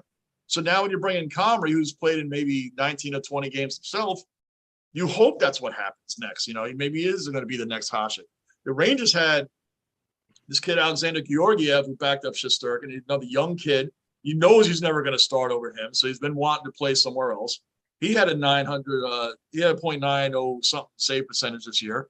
He shut out the Carolina Hurricanes on 47 shots in March. I mean, the kids, Colorado took him. I thought Buffalo was going to trade for him because I'm like, Buffalo has a young team. Like the Rangers sold out when Lundqvist was, older. He's going to retire. Like he's not going to be part of a rebuild. The Rangers started drafting and getting these guys. They traded for Zibanejad. They got Panarin. They got the right veterans. They brought in young guys, Keandre Miller and Lafreniere and Hedel and Kakko. And these guys are all great young players. They got the bully and Ryan Reeves. They so well balanced this year. And Shesterkin, no one expected. He only played 47 games last year. This year he came in 47 games, I think, in his career. Excuse me, not just last year. He came in this year and was like, "Wow, where did this come from?" I mean, this kid was off the meter. Off the meter, man. I'm very happy. But the Sabres, Rangers built on a young team. Yeah, it's just like I wish these guys were just kicking gear. It's like, come on, guys, we've suffered enough. It's like 17 years of playoff droughts for the Bills. We can't do it with the Sabres too, man. We can't. Right. The goalie's huge, man. I think it was a good pickup, man. We'll see at least not relying. Like we got Yaroslav Halak as our backup, but we have a backup that understands that's what you're going to be now. And Halak was on a Buffalo for about 30 seconds because he got traded. Yeah, because we had him because we traded Ryan Miller there to the Blues and right. Or was it the Blues or and then we got Halak back and we just shipped him off to the Islanders. Did he go to the Islanders after that? I want to say you're right on that. I think he was pretty decent on the Islanders, but you're getting a guy that's not going to be like, hey, I want to play more. Georgiev, I don't blame him. He wanted to play more. He's the same age as Shesterkin. It's like, dude, you could start for half the league because the goalie shortage is a problem. Oh yeah, it's like it's so top heavy in hockey. It's frightening. It's like if you don't have an elite goalie, it's like almost I can't say it's like an elite quarterback in the NFL anymore because there's like 40 of them. Yeah, it's scary, man. Because you can ride my most recent memory is the 2012 Kings who rode on a hot Jonathan Quick and went all the way through and beat the Devils. They were the 8th seeded team. They beat everyone. Well, it was the reason why he did is that it was literally because they were Quick was playing great all year, just his offense was doing nothing. Right. And then they got Right. to the playoffs, and all of a sudden they're scoring 6 goals a game. It's like, well, this is easy. And Quick's only allowed 2. You win many games that way. It's simple hockey. And Kopitar and all, they had a great team, but they were 8th seed, and then they just took over. He was on fire, man. And like I said, the offense just sobered up or woke up or something and just killed everyone. It's like, what? Why is this an 8th? Why is this 8th seed in the Stanley Cup Finals? I know, man. Oh, I didn't want our rain like you with the Bills, man. I didn't want our Rangers season to end. We were down 3-1 to Pittsburgh.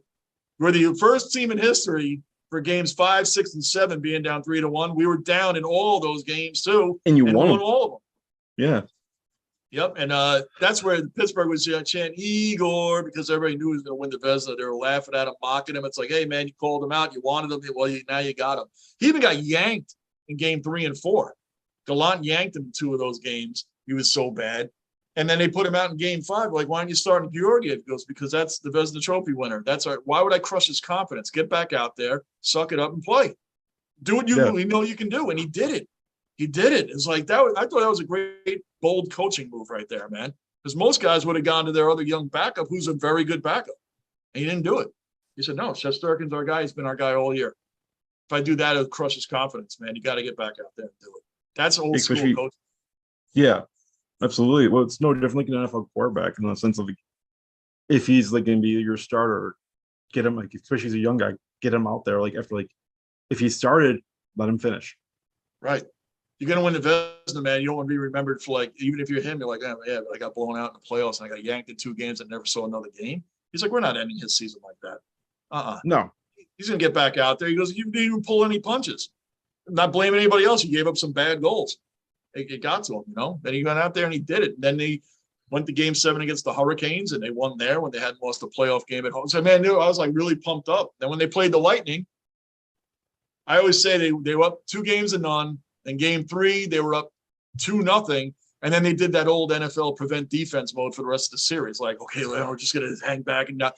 We're going to let Tampa regain their momentum and just, be the back-to-back champs they are and dissect us and beat us. Because that's exactly, they just pulled everything back after that. Yeah, it's like the worst lead in hockey is like 3-1. Like you're more likely to lose a 3-1 game than a 2-1 game if you get the lead.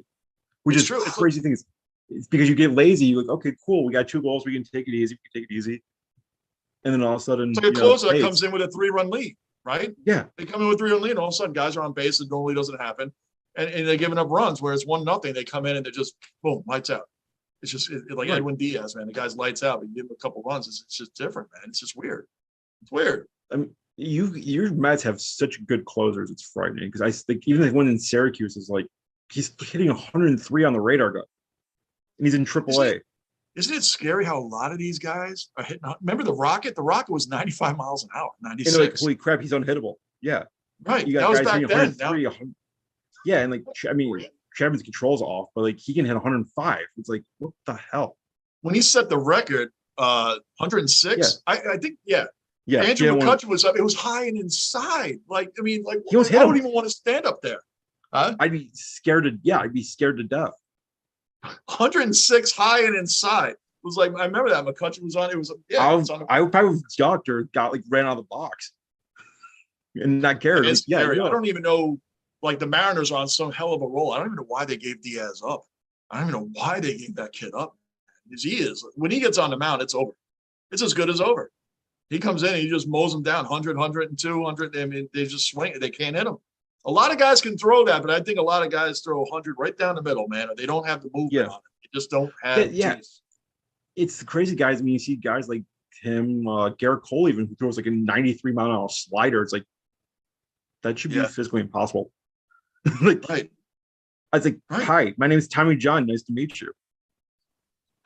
Hey, right. How does that happen? How do you throw a 93-mile-an-hour and not have everything in your elbow just smash and break and rip and tear? It's just crazy. It's gotta destroy your elbow. It has to, man. That's why these guys, when they're out of the rain delay or anything, they can't come back out. Their arms done. No. Like, no, are you kidding me? That's why I love Dodger Stadium, because it doesn't rain over there. They've had. I actually, here's a crazy stat. Because I was telling my friend Andrea and her son and I went to a Yankees Guardians game. Sorry, I cannot say it. Like I say Indians because it's the Indians to me. I cannot say Guardians. It's just weird. But I know it is weird. they've had 10 rainouts this year so far.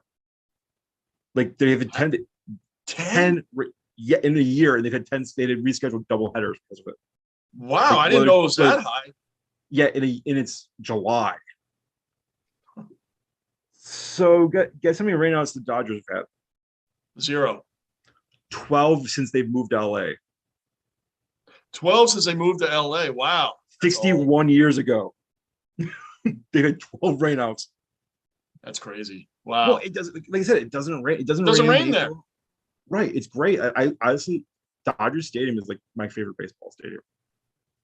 Oh, I drove the truck through there a lot of times, man. And you're right. It never rained. I was in Barstow and on Ontario. I did a lot of East LA to Wilmington down south, all the way up to Oakland, man. I hardly ever caught rain. It's like the feel, you get the nostalgia feels going to Dodger Stadium, but you like the best like physical stadiums. It's either Petco or PNC in Pittsburgh. If we're going to talk about stadiums, Petco is amazing. Like aesthetically, it's gorgeous. The food's great, and it's San Diego weather. And they do the smartest thing in baseball, hands down. Their Saturday night games start at 5:35. Perfect.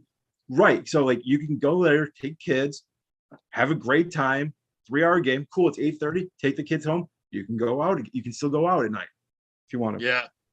It's awesome. That's the way it should be, man. It's just, you know, these games back when the Cubs didn't have lights, I feel like the game, you go to a game, you still have the whole late afternoon and night to do whatever you want to do.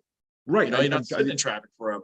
That's another thing too. Is like I tell my friends all the time. My friend asks, why do the Cubs have so many day games? Because it's tradition. Like, and they didn't have lights till 1989. Right.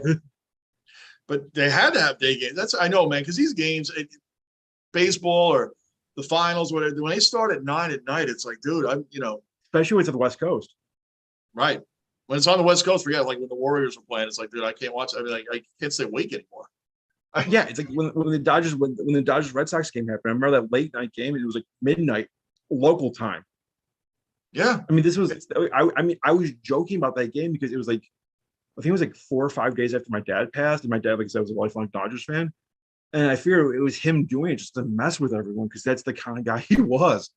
I'm like, okay, Dad, it's not funny anymore. I read your pinned tweet, by the way. That was an amazing piece. Thank you. I read that. Yeah, I lost both of my parents, man. So that was an amazing piece. I read that. Yeah, that was really. My father was like, yeah. So I'm like, Dad, it's not funny anymore. Come on, just end the game. I won't go to bed. Right. But that's how you learn the sports. That's what makes sports so great, man. It's such a bonding thing. You know, when I was a teenager, I was like, I'd love to go back and choke myself out for the little scumbag that I was. And it just, I just had a bad attitude. It's just like now when you're older and older, and my kids are older now, and it's just like, what are you thinking? It's just my father we always had sports, man. It was an era there. We had sports, and we always agreed that no matter what was going on and our personal stuff during the week, when we watch the game, we're here to watch the game. That's it. Right. We go to a game, we're going to the game. We're not going to discuss this. We're not going to discuss that. We're going to the game. And that's what bonds so many people together. Even like you said, the Bills fans, Jet fans, especially when you're fans of a dumpster fire, it's like you run into people and it's like you've known them forever. You just met them because we've all been through this misery together, man. It's just different. Yeah. But yeah, like I was saying too, is like, yeah, like for example, for my dad's like, I didn't become a Bills fan because of Jim Kelly, despite I grew up in that era. I became a Bills fan because of Bruce Smith. Nice. Because my dad was like a really good defensive lineman in high school, a defensive lineman and running back kicker. But like, anyway, he just goes, and I quote, was like, watch this guy. He's going to kick the shit out of a quarterback. And the next play, he just obliterated, I think it was John Elway. It was a Bills Broncos game. He just killed him. I'm like, ooh, that's cool. Bruce Smith is the most, I hate to say underrated, but he's never spoken about. He's one of the greatest defensive ends that ever played the game. And I'm talking top 3. Like the guy, it's Reggie White, and it's understandable. Reggie White should be in there, but from that era, it's always Reggie White, and Bruce Smith hardly ever gets mentioned. Right, he doesn't. I mean, he only got mentioned when he got into the Hall of Fame, but he doesn't get mentioned still. It's like amazing. Like, dude, it's the same as what I always say with he's better than anybody that was on the sack exchange with Mark Gastineau, Joe Clark. These guys, it's because they didn't win a Super Bowl. You can be the Jets' front 4, the sack exchange is always mentioned in the top 10 front fours of all time. They're always in it. They're usually in the 6 to 10 area, but they're always mentioned in it. But no one's like, Sack Exchange. The Jets had it, yeah, because they never won. They never won anything. That's the problem. And when you don't win anything, people don't remember you for anything. And it's like, well, that's why like the ring conversation. Well, Dan Marino never mentioned because he didn't win a ring. I'm like, yeah, but Trent Dilfer did. Who are you taking? It just doesn't make, you know what I mean? Yeah. Bobby Brister has 2 rings somehow. It's just who are you taking? Well, it's like, it's I call it affectionately the Buffalo effect. It's like there should be 5 or 6 more guys on that Bills Super Bowl era teams that should be in the Hall of Fame, and they're not because they didn't win one. Can you imagine? They lost 4 in a row. Dude, they made 4 Super Bowls in a row. I mean, there's teams that have never made it. It just or in fact, those dominant Patriot teams didn't do it. Right. That's right. They didn't do it. It's just that's one of the greatest offenses of all time. They didn't do it. The greatest team of all time, I will say, is that team, the Patriots undefeated year, by far. Yeah. And the only challenge they really had was that Tom Coughlin at the end of December, they would beat the Giants 38-34, something like that. And then they made that Super Bowl. And Brady said, I think Strahan did interview him somewhere along the line. It was kind of a funny interview. It's on YouTube, and they were kind of back and forth. But Tom Brady said, you guys were the only team that didn't blitz. You didn't bring a blitz. You had your front 4. You had you and Yura and Justin Tuck. You didn't blitz that often. You didn't have anywhere to go with the ball. They're in the backfield the whole game.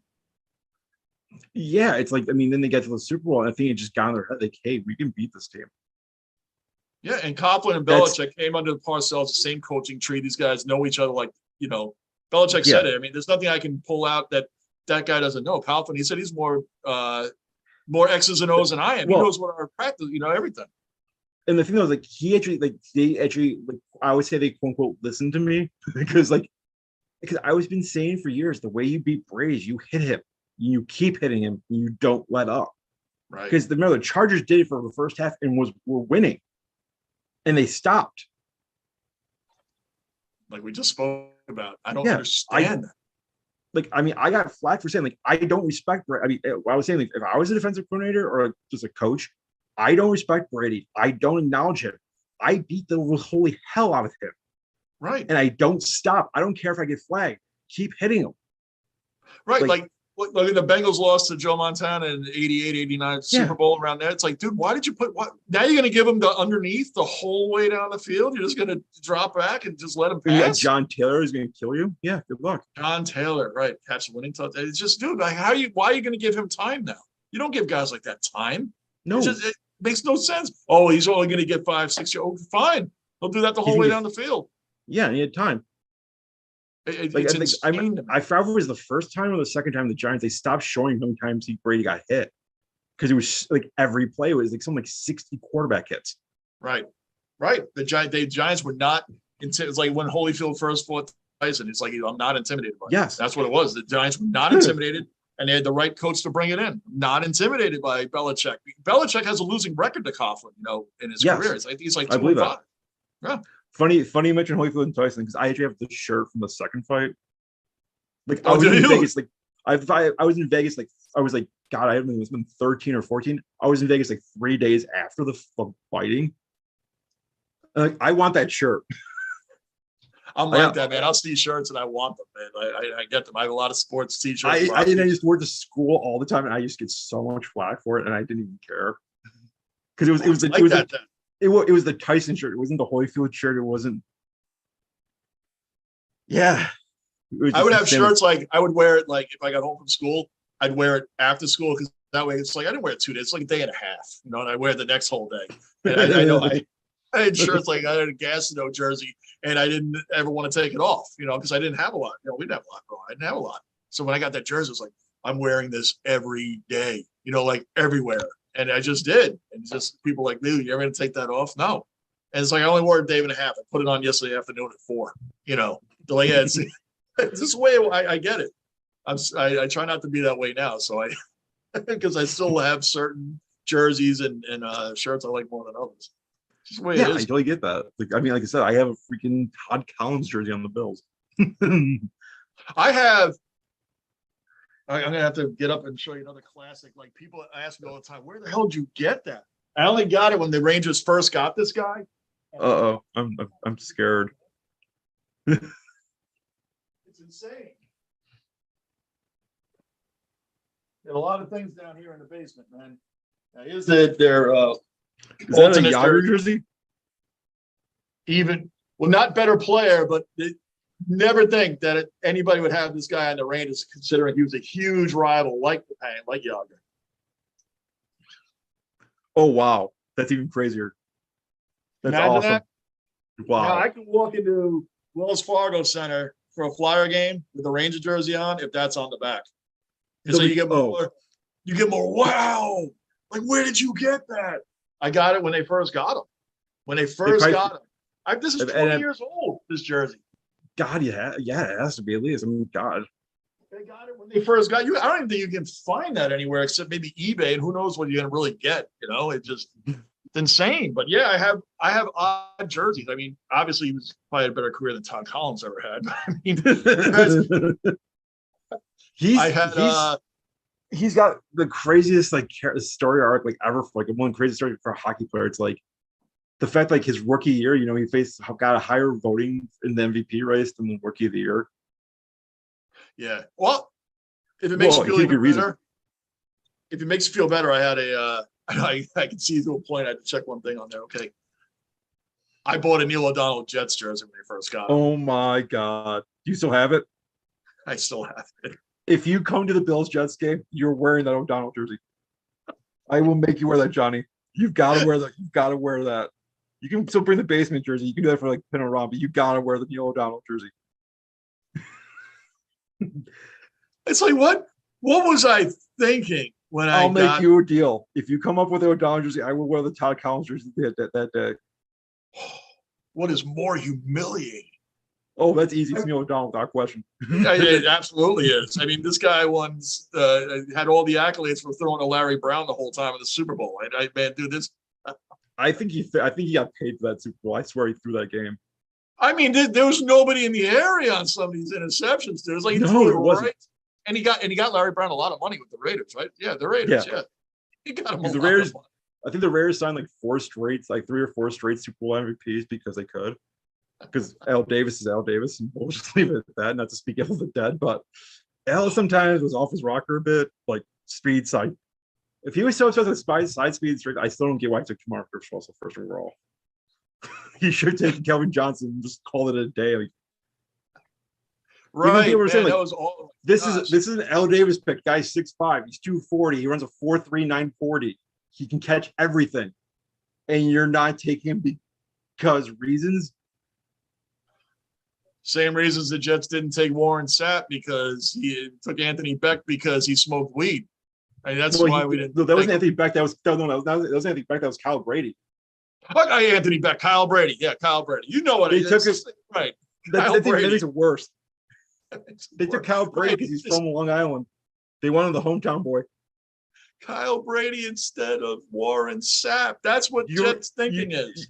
You saw the video of the draft blunders from the Jets, right? Oh, come on, man. I could even recite them. Come on, man. There's just so many. No, well, it's funnier just because it's like you could hear the whole Jets contingent in Raiders because chanting, it was MSG, I'm sorry. And they're chanting, we want Sapp. Oh, well, and they took Blair Thomas instead of like Barry Sanders and those guys. Blair Thomas, we think. Blair Thomas. Come on. Blair Thomas. Yeah, dude, I can go on and on, man. Yeah. It's like the time that I said, I'm not buying any modern day players because every time I do, they get rid of it. But the one I knew they would never get rid of, that I said, I'm going to buy a modern day player. So I mainly like legendary jerseys. I do have a couple modern day. But this time, I swear, the Jets will never get rid of this guy. They're not that dumb. So I run out that year and buy a Jonathan Vilma jersey just to watch him go to the Saints. Yep. And I still have that jersey as well, the Jonathan Vilma Jet jersey. Yep. And they got rid of him because Vernon Golston was going to be so much better than Vilma. Didn't get one sack. Like not one. Ready for this? I'm not. Not one sack. Not one forced fumble. Not one pick. Not one fumble recovery either. Yeah, I remember that. Right. That's the year we took what's his name? Aaron Maben was the same way. It's like these guys had clauses in their contract that it would be like fully guaranteed if they got one thing of those, and they neither got either. They got rid of Jonathan Vilma for Vernon Golston. I am a Jet blunder king. Let me tell you, I don't even think that can be topped. it can't. That'd be nice. I can name some bad Jet ones, but I'm trying. People think that Ken O'Brien was a blunder. No, he wasn't. Ken O'Brien was a decent quarterback. Ken O'Brien should be a very decent quarterback. It was like, well, Ken Anderson's the same way in Cincinnati. It's like, right, they were good, but like you had Marino, Kelly, and Elway in that same draft. It's like 5 quarterbacks in the first round, and there's a 6th one, I think. Todd Blackledge, Tony. There we go.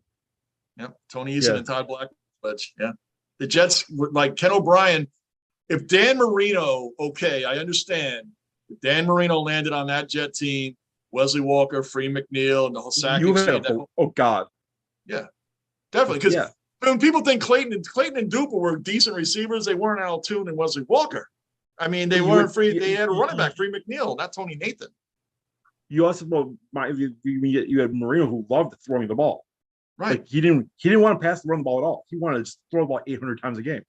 Well, I had Dolphin fans telling me they'd take Duper or Clayton over Toon and Walker without thinking about it. I'm like, really? You would? Not me. If you didn't have Marino, you wouldn't be saying that. That's right. I said, Ken O'Brien was a very good quarterback, very solid quarterback for the Jets. He's close to some of the records that Namath has. And people hate, a lot of Jet fans do not like Ken O'Brien. I'm like, you guys are insane. He's an excellent probably your 3rd or 4th best quarterback all time. Easy. I mean, he's no Ryan Fitzpatrick now. Ryan Fitzpatrick is like, where does it sound? He's beloved in Buffalo. He was beloved in New York. The guy, he's a great guy. He's a genuine dude. Like I don't know if you saw did you see it, the Bills Patriots game? He was there.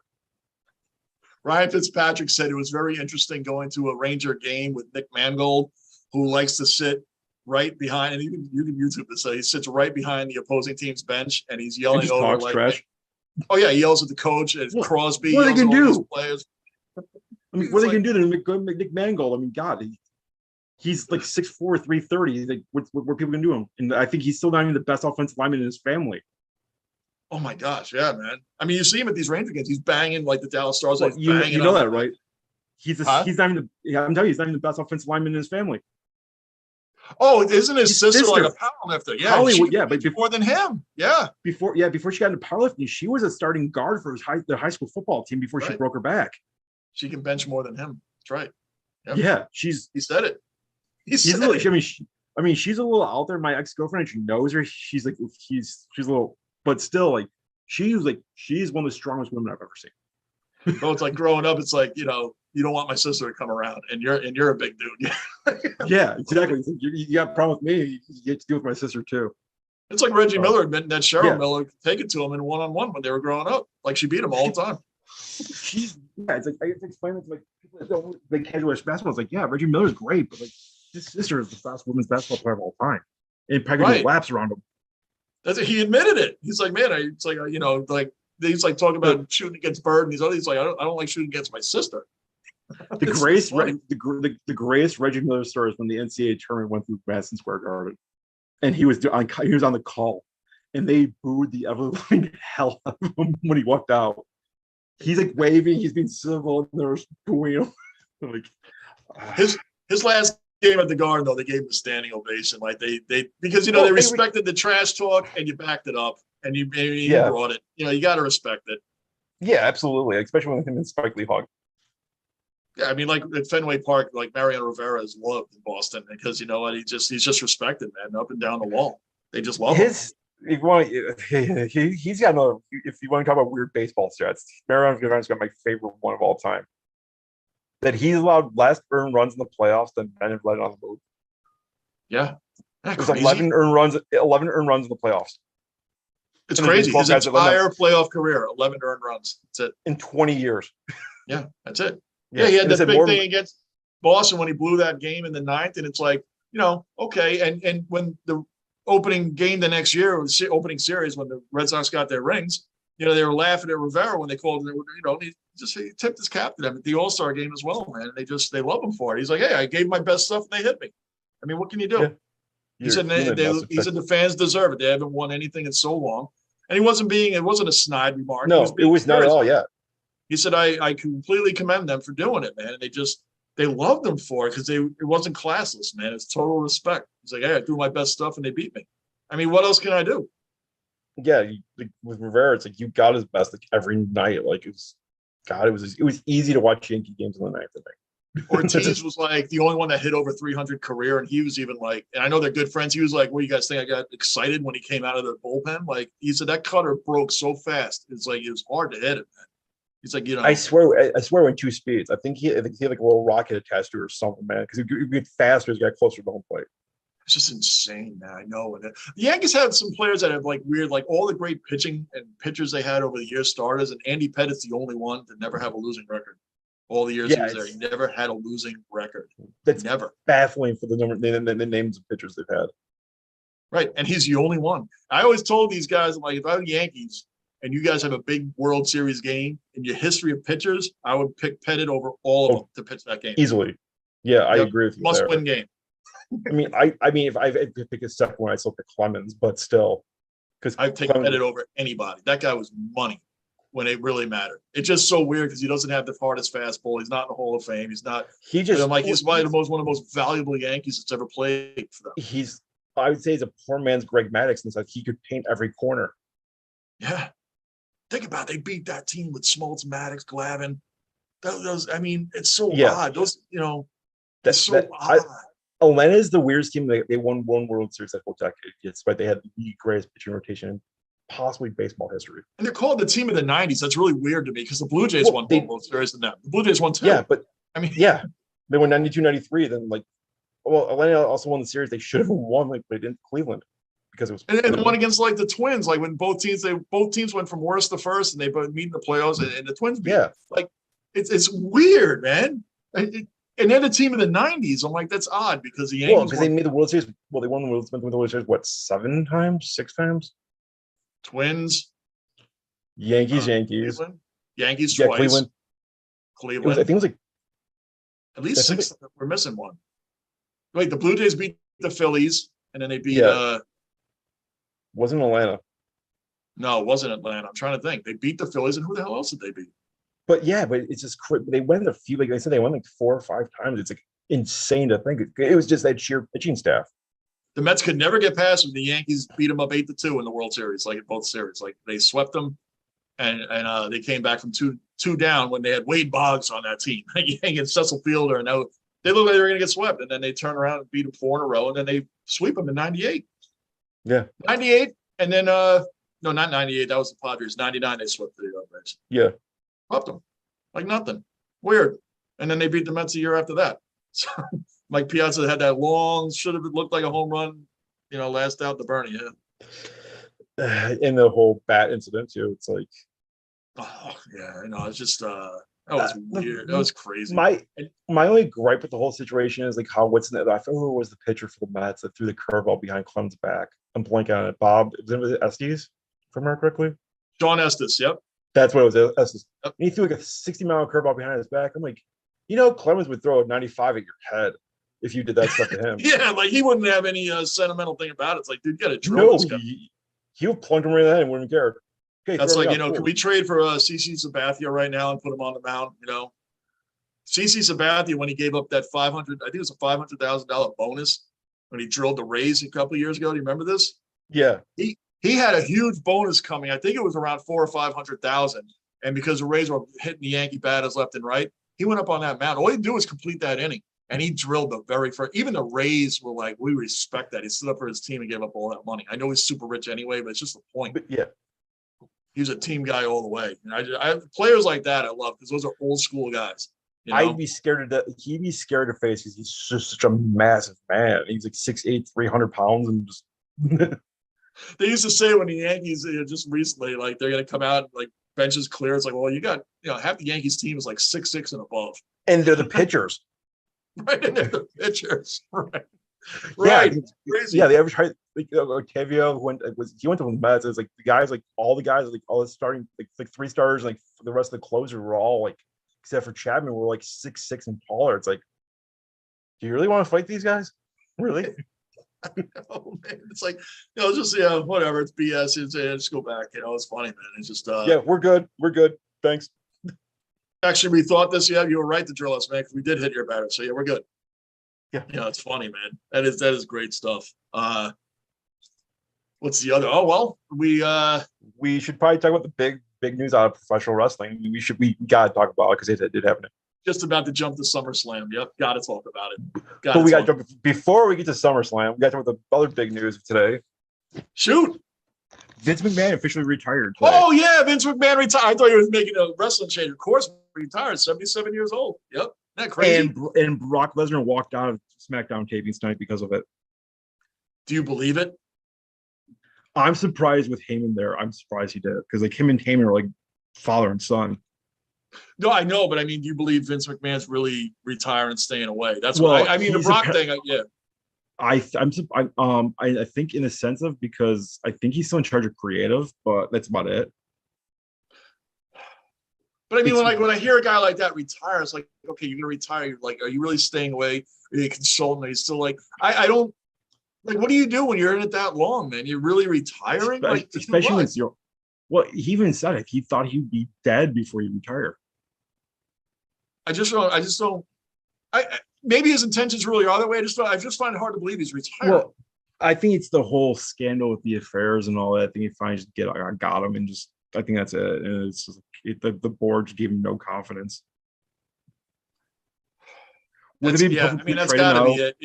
You just feel like a man with that much power and control and things like that. I guess the money's not talking on this one. I don't know. I'm not even justifying anything he's done. I'm just saying it's just. Right. Is it that bad to where you just got to retire from the whole thing and just hand it over to your daughter or whatever? I mean, I trust Stephanie and Paul.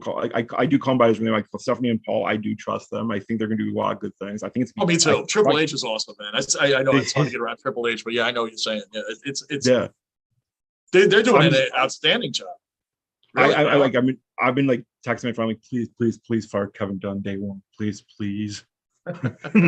Because Triple H has never been a fan of him at all.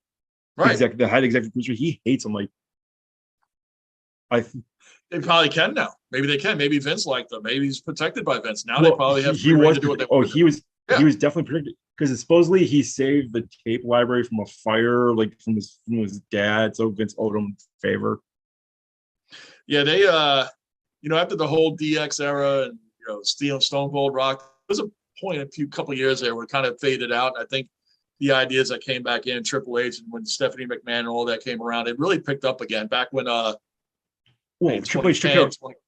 Well, yeah, when they started NXT, it's like that was fun. Like that became wrestling making fun again because it was actual wrestling. It was no BS. It was just them putting on a great show. Like if you watch the early NXT shows, like the takeovers, that's some of the best wrestling I've ever seen in the world.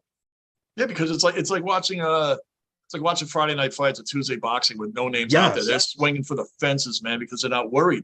They're not worried about what they're going to look like or protecting or my face. They're out there making a name for themselves. Well, I mean, Triple H created the greatest indie wrestling federation ever with that stuff. With the guys they got him, like top to bottom. Like, he made the women better than the men. He made that exciting instead of back. You remember Glow Wrestling? Oh God. I do remember Glow Wrestling. Glow Wrestling. If people haven't seen Glow, you must YouTube Glow. I mean, even right down to the intro. That's how far women's wrestling has come. Glow was an absolute. God, even go from 2009 to 2012. It's like 2012 to 2015. It's like they jumped over the moon. Oh, big time with the Bella Twins and I can't think of his name. John Laurinaitis. Oh yeah, right. Yep. Super Dave. Which is funny with the Bella Twins and John Laurinaitis. Like, that's like their father-in-law. He married Miss Mom Bella. Wow, I didn't know that. I didn't know that. So, remember, when I drove across the country, there was some times I had missed it, just depending on what time I had to roll. Yeah, I couldn't keep up this one. Peacock / the network. If you watch watch the 2014, 15 NXT, you'll be like, where has this been? Like, right. Like they had everything right. Like they had great tag team wrestling. They had great singles wrestling. They had great women's wrestling. They had everything. They've really saved it because the women's wrestling is actually pretty exciting stuff now, man. And even bringing Ronda Rousey over, man, was a great move. I'm so floored they got Ronda to come, even though she's a lifelong wrestling fan. Right. Like it's amazing, man. Like her nickname, she got the nickname from Roddy Piper personally. He said, "You can use this name. You have my blessing." Like Cole. I don't know if you know Cold Tombs, like the leather jacket she wears. That's Roddy Yeah. Piper's jacket, and she like Cold Tombs, like Roddy's oldest son, gave it to her Yeah, because like you after he can't just passed walk away. out with that whole thing. No, I didn't realize that was actually his jacket. I thought it was a replica like this. She was No, it's the real deal. It's really wow, his. wow, that's amazing, man. That's quite an honor to be walking around with that. That's quite an honor, man. And she Yeah, does it it's well. Her transition to that is pretty easy, man. I mean, you were MMA for real. Like and you judo. got the Yeah, ring like status. Yeah, like the one person I can't stand, Natalia. I think she's one of the worst ones that they have because she's too scripted. She looks scripted. She looks terrible when she's out there. That's the one. and yet she's probably the most polished of them all, which is because of her dad. I know. It just I to still, me, I there's still, I still picture her dad when she wrestles. So like, I see the goatee and everything. boom. Like, Um, I can't imagine dating her growing up. Like, oh, cool, you're cute, Natty. Oh, hi, Mr. Neidhart. yeah, be kind. That's right. Be kind. Yeah, be kind. I don't know. No, Mr. Neidhart, do I want to see your gun collection? I do not want to see it. I'm good. Imagine that Neidhart your father. The As I said, he would throw you a freaking mile if you screwed up. please, it's not even worth it. Oh my gosh, man. He had how did you like the whole Theory losing to Lashley and then going Money in the Bank, getting thrown in the 6-man ladder match? I really, honestly, I thought that was going to Sammy. I really did, for the whole I bloodline and honorary member of the bloodline. Yeah, yes, that would be way better. I think the storyline, and I swear that's where it was going, that Sammy was going to win, because the storyline would have been incredible. I Way wonder what better they do with Theory. I wonder what they do with Theory now that Vince is quasi gone. Like, he's in charge of creative, but because he was like Vince's guy. Dropped the ball on that one. I'm sorry. I have to say though, when you have Sammy in the bloodline, you're an honorary member. Yeah. There's so many different roads you could have taken with that. And the crazy thing is, like, I mean, I loved I have to say, at WrestleMania, I love the Theory Pat McAfee match.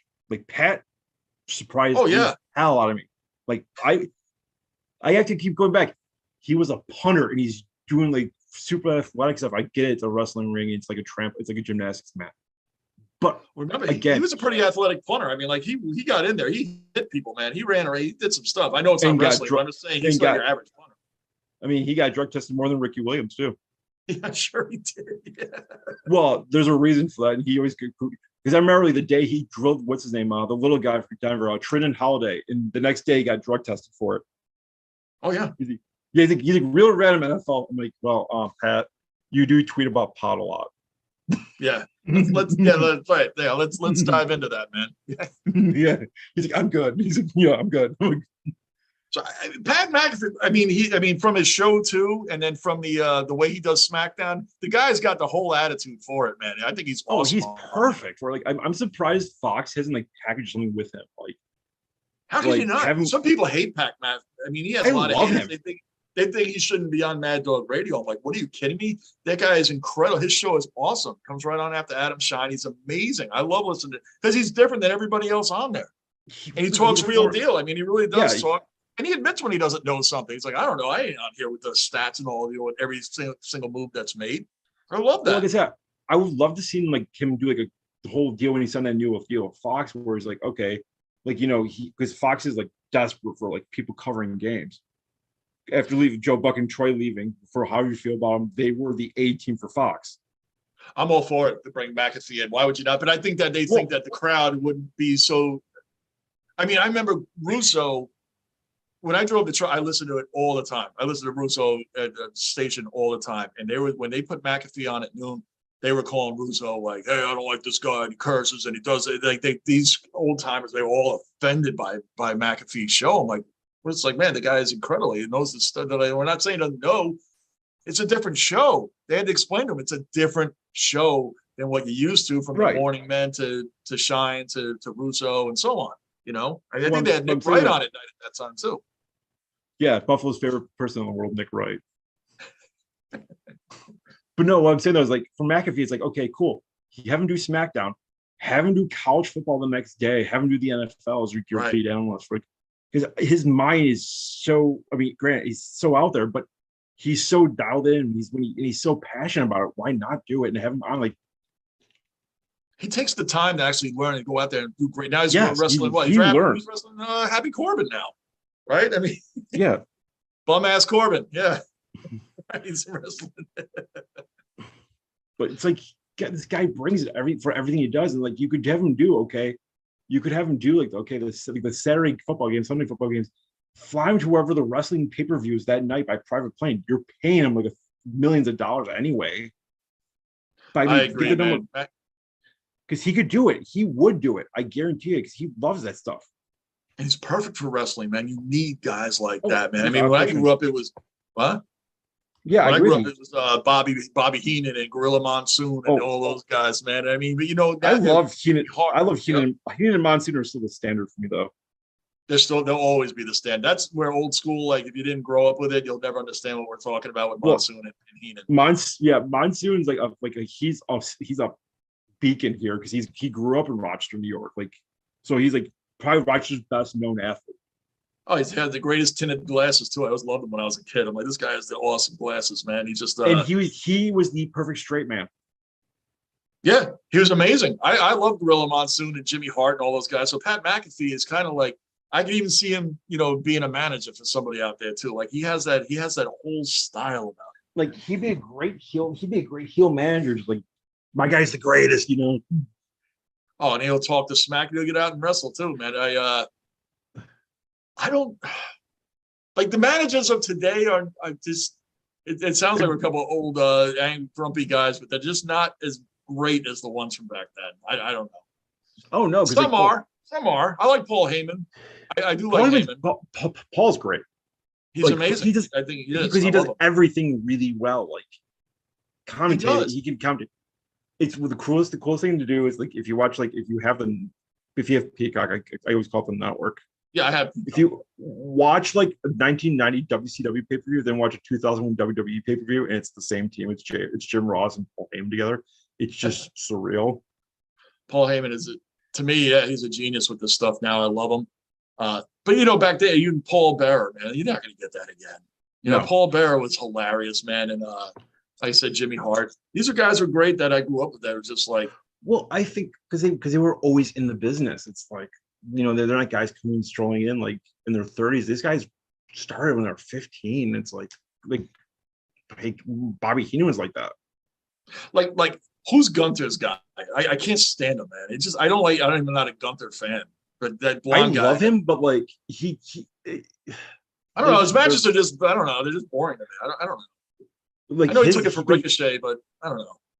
He had the match of the year. Was it 2 years ago with Ilya Dragunov? Like, if you watch it on NXT UK, it's the most physical match you'll ever see in North America. And they just beat you. I do swear on my show about globalization. They just beat the shit out of each other. It was one of the stiffest. This was like a New Japan Pro Wrestling match in North America. I'm gonna check it out. They just beat the ever living hell out of each other. Like their chests are like broken. Like what's it from 2019? I said 2019 or 2019 or 2020. I have to look it up. It was for the NXT UK title. It was like I said, it was one of the most physical matches I've ever seen. Tweet it to me. All right, so I'll definitely want to watch it. I definitely do.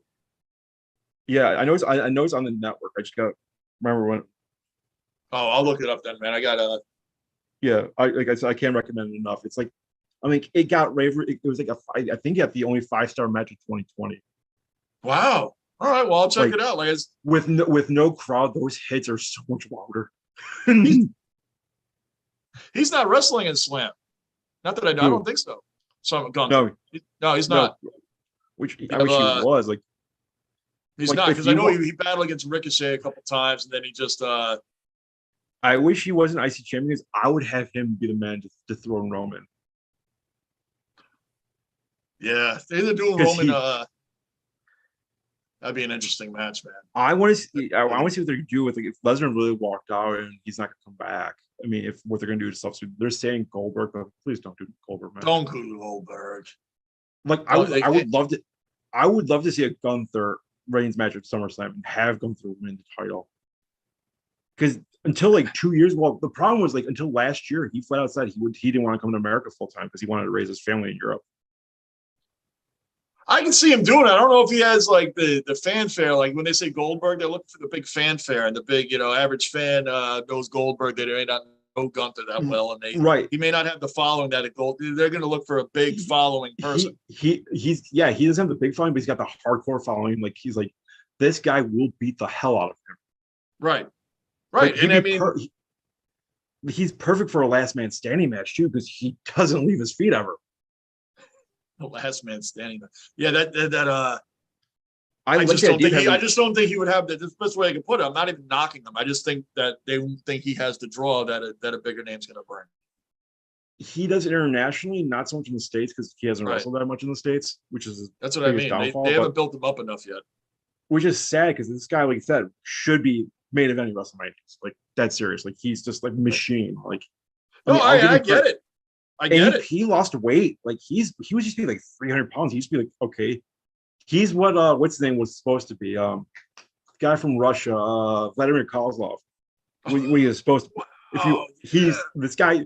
If you watch his indie stuff from like Europe and like some of the indie stuff in America, Walter is his other wrestling name. If you don't know, like it's like Gunther. Like he's just a machine. He's a Terminator, for like a better words. He's gonna beat the hell out of you and keep coming and keep coming and keep coming. Well, maybe they'll do it for him in a year, man. Like, maybe next year it'll be a bigger thing, or bring him up. Don't be surprised. WrestleMania, or have him win the Royal Rumble, or something like that, man. That could happen. Yeah. You have something like that happen, because them throw him in now, I think that's the best way they can put it. I think they would give Theory. What scares me most is that they're going to give Theory this belt in some BS way. That's just really hope not. Like that'd be the worst idea. Like I would have him lose. I would have him cash in. Like if it's still Roman versus whomever for the last man standing match. I don't know. They just moved this kid up so fast. And what he was saying when I was watching Raw, he was saying to AJ Styles, it's true. He's like an overnight success. And that's when WWE has overnight successes. They usually do move him up the ladder pretty quickly. And I get some of the overnight successes that like they move up quickly, like someone like Roman, someone like Lesnar, like in 2002. Roman, I mean, the Shield was one of the greatest things at the time, man. And well, saying compared to someone Theory, like Roman's believable. I mean, guy's an ex-football player. He's 6'3", he's 290, and looks like he can beat the ever living hell out of you. Right. It is. He looks like a human. He's a human action figure. Yeah, it's true. Like he looks like he's something I saw like a G.I. Joe in the 80s. It's same true with Lesnar. I mean, Lesnar's he's a freak athlete. He is, man. Go over the MMA and do what he did after he lost to Frank Mir the first time, then came back and just dominated him. It's just, because people told, he lost. I mean, you lost to a guy who knows how to grapple, and you didn't. I mean, he beat you at, then the next time. This guy was, and yet Brock was a national champion wrestler. It's like the one thing my biggest beef with Brock is in MMA is like they never had him play to his strengths. Like, yes, he does not know submissions at all. We know that. But guy was an established wrestler, and he was just a freak athlete. I mean, forget WWE. Like, I mean, do you remember when he tried out for the NFL? Yeah, the Vikings. Yep, sure do. You realize they showed like I forgot what it was. I saw it. It's buried in the internet now, but because it's been so long. But he did like a combine, and they compared him to Mario Williams. And wow, Mario Williams, yeah, defensive end, sure. Yeah. And Brock's numbers were better, and he broke his leg in on motorcycle since like 3 weeks beforehand. Like they showed, I think Mario had some like 30 reps at the bench for like at the combine. Brock had 43. I remember what was it? Reggie Bush, the whole world like freaked out. Yeah. And then he came to Buffalo, and it was the craziest thing ever till Josh Allen came in, Von Miller came. But but no, it's like he ran something like a 4.5 40-yard dash at 283 pounds. It's insane. It's insane. Yeah. But what I said was for his wrestling abilities, have him use his insane speed and like just raw strength and technique to just grapple the shit out of people. It's like, do it. This guy's a national champion wrestler. He wasn't one by accident. Yeah, it's true. It's like, you gotta, and right, Roman and Brock doing that is because they're two monstrous names, and that's why I really feel they won't move a Gunther in there, because he's just not. I think he's a year away from doing it. That's all. Yeah, which is scary to be at that level of a match. I think it's just a year. Yes, I can concede that. Like, if he would have wanted to come to America 2 years ago, he would have been. He would have been Prime. already, right. Because people, Yeah. there'll be more griping if they actually did that than there would be. No matter what happens in the match, there'll be more griping about who should have replaced Brock. And he'd Yeah. probably be, to most fans, he'd probably be, 10th down to 12th down the list. They'd probably name, there's people that just won't accept it, not for that level of a match. They'd rather see Seth Rollins in there than him. And that's the kind of thing. I would honestly, even though he's facing Matt Riddle. Well, sorry, whatever, Matt Riddle. He's Matt Riddle. I'm not a big Riddle fan, man. I'm sorry. He's annoying to me. It's too much pot. It really is. Too much pot. And he just, I get the Randy Orton thing, but I mean, every move has to be Randy Orton. I mean, it's like, dude, do your own thing, man. It just, after a while. Yeah, you're a legit ass kicker. Do it. Like he did in NXT. He was great. Like, all the tribute he's doing with Randy Orton, all that is all just telling me that they're going to break up in 3 months from now. They're going to be at each other's throats. Yeah, like I would love to see, although you could do it and it'd be great in the sense if you have Randy Orton come on, just RKO him and say, just like, stop stealing my stuff. Because that's what it is. And now you already see the storyline building. It's like you do his moves and do all that stuff. And then, we RKO. But after a while, it's like, now you're stealing my moves. And wait till they get back together and he's still doing Randy's moves. And it's just going to, you watch, man. That's exactly what the first match, like, have him come back, like, it'd be great, like, wholesome thing. Hey, we're going to set up a match at the pay-per-view. And then the pay-per-view, just Randy just RKOs him out of nowhere and just walks away. That's all you got to do. That's right. So Riddle, I think, Riddle and Rollins is going to be interesting, man. The Lashley theory. I don't even know what to think. It's not believable. That's the problem. Is he going to walk out of there with 2 belts?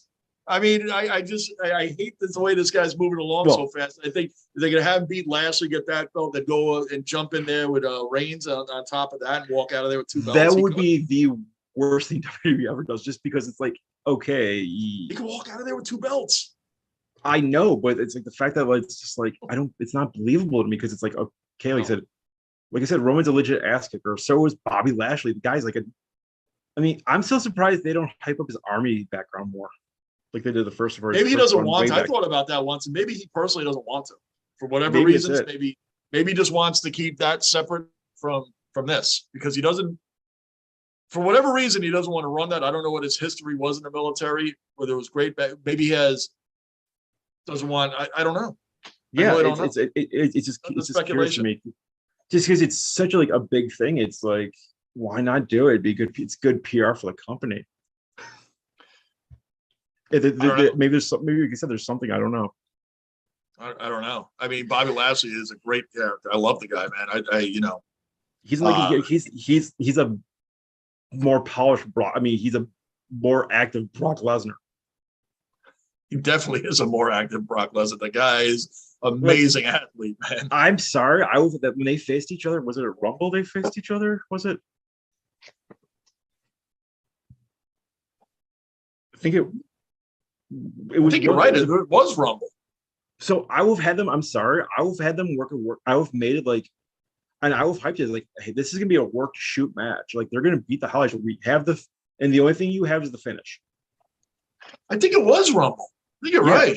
It was for the title. I know that, but it was like, it's for one of the titles. It's for Rock's title. It was like, I would have had them, or was it for Flash? Either way, but I would have had it as a work shoot match, like, and put it in that fighter's pit they've got. I would love to have seen that. You could easily it would print in so much damn money without trying. You got 2 guys that have fought in the MMA who are nationally recognized wrestlers, who are built like Greek gods, and you just have them beat the ever-living hell out of each other, and you script the ending, and that's all you do. Yeah, Lashley against Reigns would be more suitable than Goldberg or Gunther right now. I mean, that would be an awesome match. I would love to see it. They won't do it, but I would love to see it. And there's no reason that they shouldn't do it. It'd be huge. It's still a huge match. Make it like and make it another unification match, and you could have Roman win another title. That's an idea. That's a really good idea, right? You have all 3. You could have all 3. And just keep on going. Like, right. I would have Reigns win, because it's like, okay, just because it's Reigns, and it's like, I'm sorry, I love the reign Roman's had, like, because it's like, I'm killing like every indie superstar we've had. Like, I'm gonna throw this in there. Reigns beats Lashley, gets all 3 belts, and then who cashes in Theory? That would be awful. That would be that'd be just as bad. What a nightmare, because that could happen too. Oh my gosh, man. But still, the best one would have been Sammy. That would have just set off fireworks everywhere, man. I wish he would have won that. The match, you could tease like, hey, like Roman beats Lesnar or whoever he faces in the last man standing match, and have Sammy come out. Yeah, I think so, man. And you could have had Sammy win it, because and then you can start setting up quietly, like because it's be a Roman. The main event to be a Roman versus Rock in Mania. I swear Sammy was going to win that Money in the Bank. Like, I knew it. I was watching Money in the Bank, and I knew he was going to win. That's why that whole when Aaron came out and put Theory in it, I'm like, once that happened, I was like, oh, here we go. He's going to win that now. I knew it the minute he came out. But as much as people piled on him for winning it that way, it's like Lesnar did the same thing. You guys didn't care. Right. A little different, Lesnar. And the other one, I'm sorry. The other thing I can't get out of my head, and I never will, I just cannot get 3MB and Drew McIntyre out of my head. I just can't. He was one of the worst stables of all time. That 3MB, it was horrible. Heath Slater, Jinder Mahal, and Drew McIntyre. Now Drew is I just can't get it out of my head. I'm sorry. I think it's because when he went away, he like moved into a gym, it looked like. Every time I see him, I think of 3MB. That was the worst stable ever. It was so bad. It was. I think most people think it was so bad. It was great. I can't think of a worse one than them. I can't. I can't either. To be honest, it could be arguable, but they were the worst. I mean, the worst. They would come out. It was automatic L, and it was a bad L. It was a bad L. Like, who did you piss off? To look this bad? Even Jinder Mahal is still horrible. He's still bad. I think it's mostly because of what's his name? Because Heath was like down for anything. Heath Slater was like he was supposed to be the leader of that group. I mean, like, come on, you're bringing them out against the Wyatts. It's like, come on, man. This is like an absolute joke. When the Wyatts come out, here comes 3MB. It's like, listen, dude, this is like, I can't think of anything more lopsided, man. Yeah, they're definitely gonna win this one, guys. Totally believable. Like in 2 seconds. I mean, like it's over. Yeah, the only thing that makes me sad about the Wyatts, like I know you don't watch AEW with Brody Lee / Luke Harper. It's just like it's still surreal to me. I know all about Luke Harper. I know he was in the AEW then, and he's another guy from here as well. Like he grew up in like a suburb like 20 minutes from me. I read a lot about him. He seemed like a really good dude, man. Yeah, it's like it's funny for the stuff he would do, like when he wasn't like traveling. This was before he got. Well, he was well known on the indie circuit, like even when he was just wrestling locally here. Like I know, like Ring of Honor, Pro Wrestling Chicago was like looking at him, and my buddy blew his knee out playing badminton, which we still make fun of him to this day for, because it was badminton. Right. Luke Harper, Brody Lee, whatever you want to call him, shows up at his house. Trust me, we pick on him. Even like Brody would make fun of him for it. Like you always have that in your back pocket. Yeah, it's like how'd you hurt your knee? Bad man. Oh, really? But like he showed up with 2 cases of beer to his house, like that, because they were good friends. It's like, dude, I hear you got hurt. Let's drink. Yeah, make up something, even if it sounds half unbelievable. Yeah, it's just all. Yeah, because I was over visiting. Oh, hey, Brody. But it's like it's just surreal seeing a guy that's 6'8", 300 pounds just barging into your house. Right. It's great. And he's just being like the nicest guy in the world. He's like, hi, I'm here. I brought the beer. The only other matches really that I can think of that I really don't care about. I swear to you, I don't care about the Miz and Logan Paul. I just don't. That just doesn't interest me at all. It's for. And Ciampa's going to be in that too. It just doesn't interest me, man. Logan's I'll give Logan credit. He was a surprise, but I think it's the craziest thing is like I think all the celebrities performing lately, they've been. I'm gonna throw Pat McAfee in because, well, he is. They've been taking it so much more seriously. Yeah. Oh yeah, I have nothing against even Logan Paul. Bad I have all the Bunny. respect in the world for what they've done. It's just I've never been a Miz guy more than anything else. Oh, I can totally understand it, but the fact that like these guys are going to like the performance center and they're just living in it. Yeah. And Well, they're they're taking full working with them. advantage of like their opportunities because of where they came from. It's just like, dude, I got these. Like you said, Pat was. It's no disrespect. You're a professional player. Yeah, but he's a punter. Look at him now. He's got the show. He's got the SmackDown. He's got the walk, the talk. He's got the whole thing, and they're taking it serious because these are opportunities that don't come every day, man. And they can. Yeah. And no matter how big you are in WWE, you can be gone in an instant. They'll get rid of you in 2 seconds. So but it's like watching. But you go back to like '94 and you watch LT versus Bam Bam. And okay, LT did way better than anyone ever thought, but right. he had like 3 months of training, and it was from like Kevin Nash and Bam Bam Bigelow, not this either of them two, but like they didn't have the performance. If they had the performance there, LT would have been fine. It would have been 5-star classic. Right. Amen. And he did. He did great back then. I remember that match. Everybody was anticipating that match, and they thought it was going to suck, and it came out way better than they thought. It's like this guy, like, I love this story. What like he said to Kevin Nash afterwards. He's like, "What are we doing? What are you doing tomorrow night? Oh, we're gonna be in like we're gonna be at Madison Square Garden. We're performing again." And like LT goes his own way. It's like, dude, how do you do it? It's amazing. I know it's amazing, man. So I'm not looking forward to that, but I am looking forward to the last one. Really, is the Usos and the Prophets. I mean, they've been running that one. I still can't believe they got Jeff Jarrett for the referee too. I know. When I was trying to guess who the guest referee was going to be, I never would have imagined Jeff Jarrett. No. It never came to my mind. I was thinking, I was thinking Mick Foley. That's what I started thinking along those lines. Would have been bad, but I think they did. I think they just did because it's in Tennessee. But Jarrett, like, it's just he's one. It's like the never say never modes in WWE. He's one of them. It's like when he showed back up, it's like, wait, really? Jeff Jarrett back in WWE? They made up. It's like, who you bring it back next, Psycho Sid? I think they would if they could get rid of something. Like, I guarantee they would. Sure, they would. I mean, he was part of the huge thing back then, man. Psycho Sid. I was like, well, I think they're on decent terms too, because he did that short little run when Heath Slater did the whole parody thing for everyone, and got the help, which was great. But it was like him and Vader. Like, it was awesome. It was like, it's just surreal. It's like seeing these guys back. It's like if you watch NXT, like I told you, in the 2015, like the guy wrestler Tyler Breeze faced Jushin Liger. It's like this guy's a legend in New Japan and in WCW, and never wrestled. Absolutely. And he turned down money from like Ring of Honor, and he went to NXT instead. It's like, what? Sting, like all these guys, like never say never. It's like WWE is the definition of that. It's like, how can you get guys that for 25, 30 years say no, then all of a sudden like, yeah, sure, whatever, I'll go. Like the honky tonk man, the ref, right? Yeah.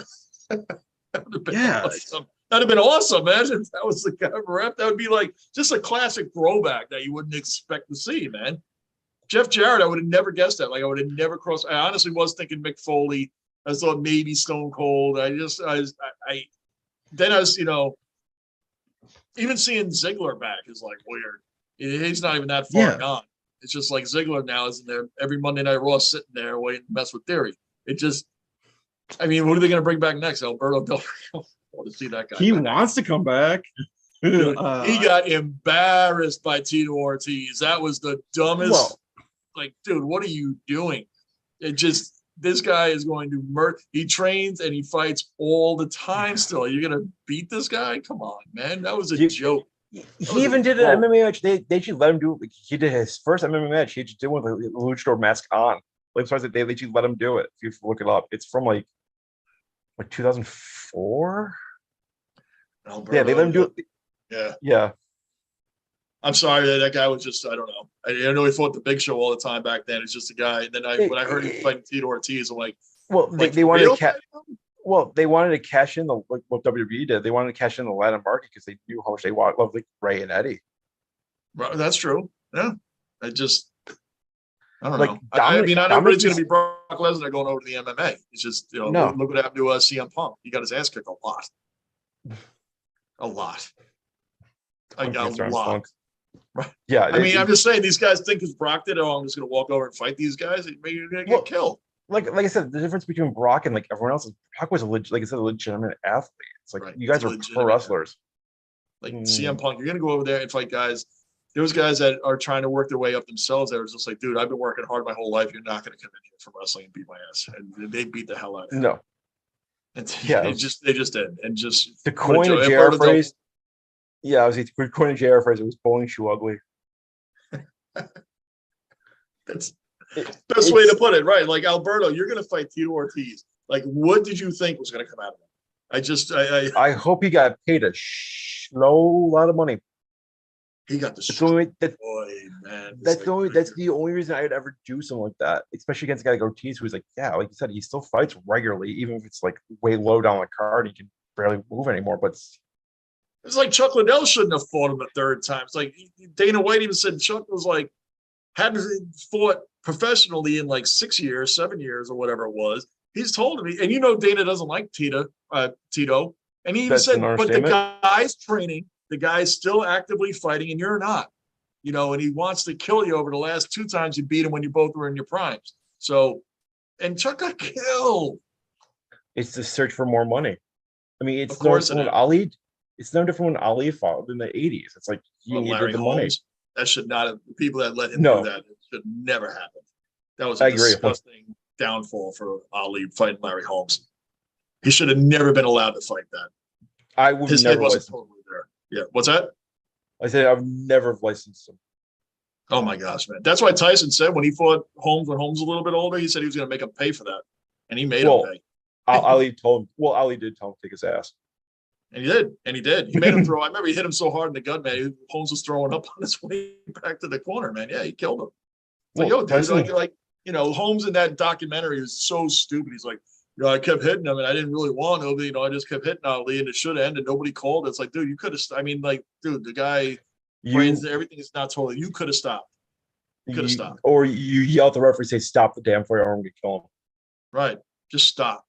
That's ridiculous. It sounded pathetic. It sounded like you just wanted to do it and just blame everybody else. It's like, the fight's over, dude. It's over. Just pull the reins back, man. You didn't even have to go in that strongly on it, man. You could have pulled the reins back and even sparred it out.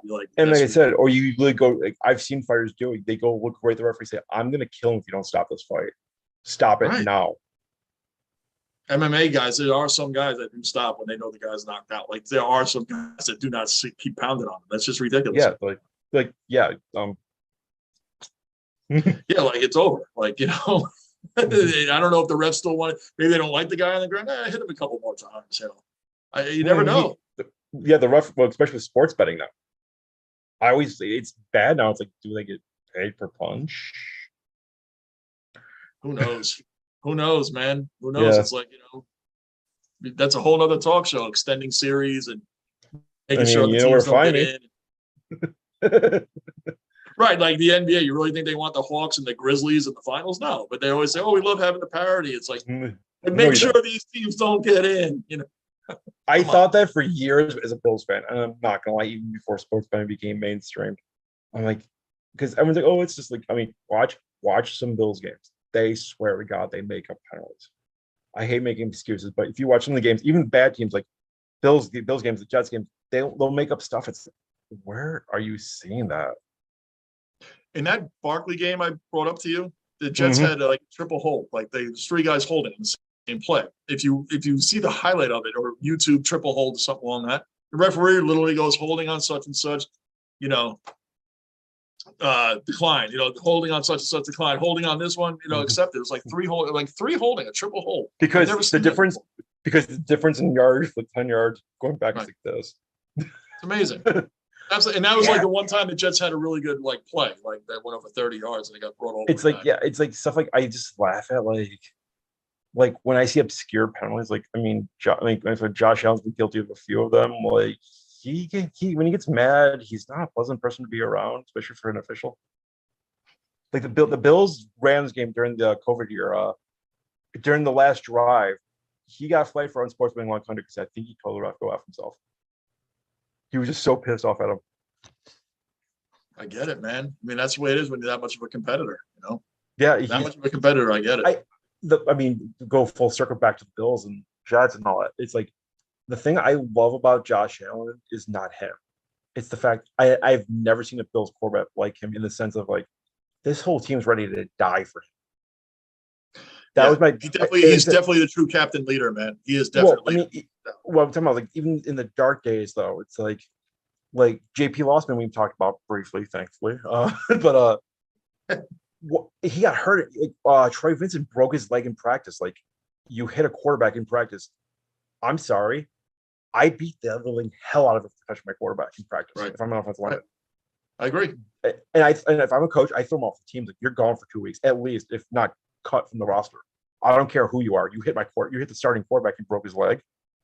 You're gone. Yeah, that's right, man. It's crazy. That's insane. I think the only Jet quarterback that carried that much of a love from his teammates was Pennington. Everybody loved that guy. He Testaverde, I think, did too. Testaverde did. Oh yeah, well come on, Testaverde had. Well, look at the team they had.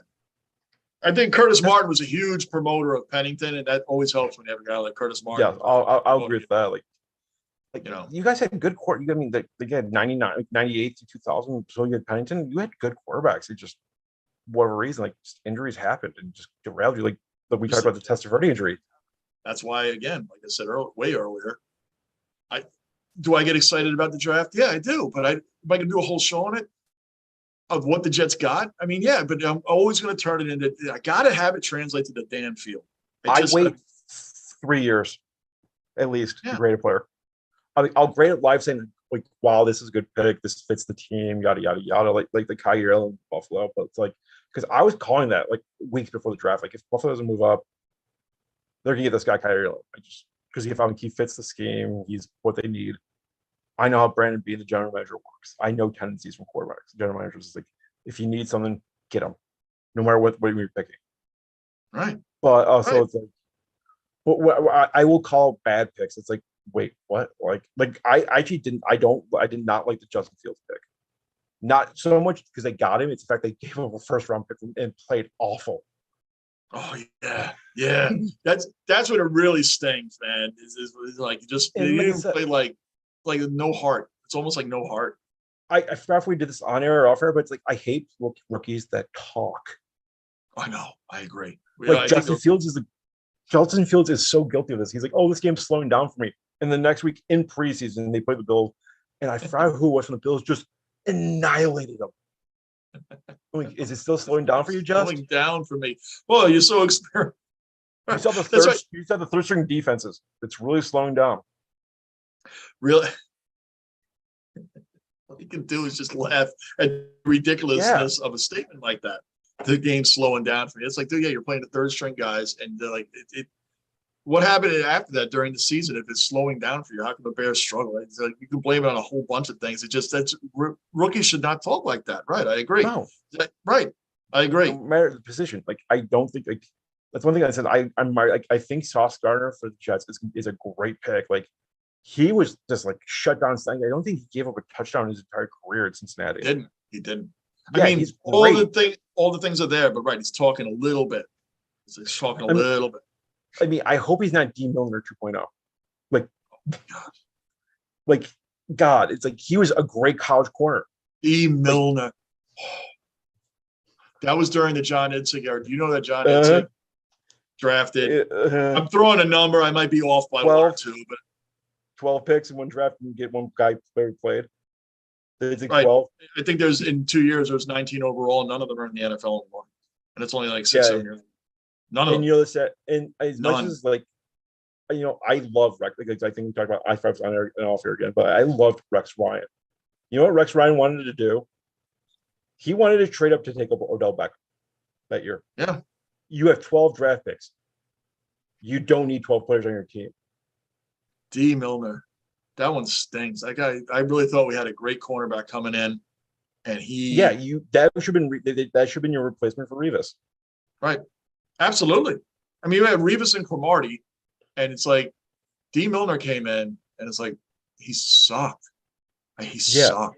Like, it wasn't even like half-assed. He sucked. He didn't even end up on another team. He never even went to another team. No, you couldn't knock the Alabama off of him. It was terrible. Like, you're that bad to be that highly regarded coming out of college, and you're so bad that another team didn't even take a shot at you. That's the challenge with the players like Alabama, like the USC has that problem where it's like, I think the greatest example is Texas for college football. I don't know how much college football you watch, but where you live and knock off the college off the player. Yeah. Oh yeah. And sometimes He's like, literally you can't. Like Texas is my greatest example because they get these world-class athletes in college football and they kill everyone till like recently. But like, like the early like the Vince Young years. yeah, like the Mac Jones. Yeah, right. To drop something, and it's just like then all of a sudden you get to the pros and you suck. And you can't Right. you won't get better because like you've been told all your life, hey, you're this great guy, this great guy. So like you assume you're great. And this coach telling you ain't great. And you're not gonna listen to coaching? Okay. You're dead in the water.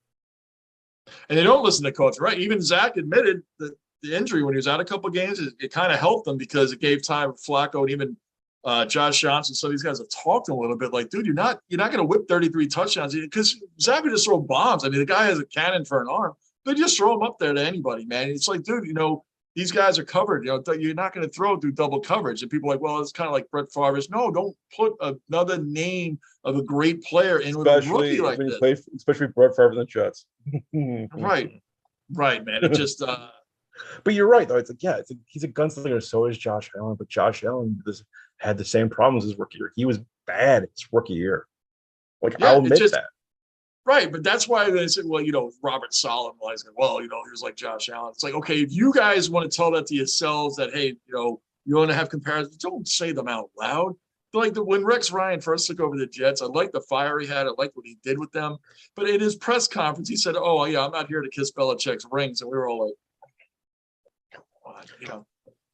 I get it. Stupid, but I loved his I don't know if we talked about it. Like I used to cover the Bills too. Like I used to work for Rand Sports from like 2011 to till it became a dead site in like 2015.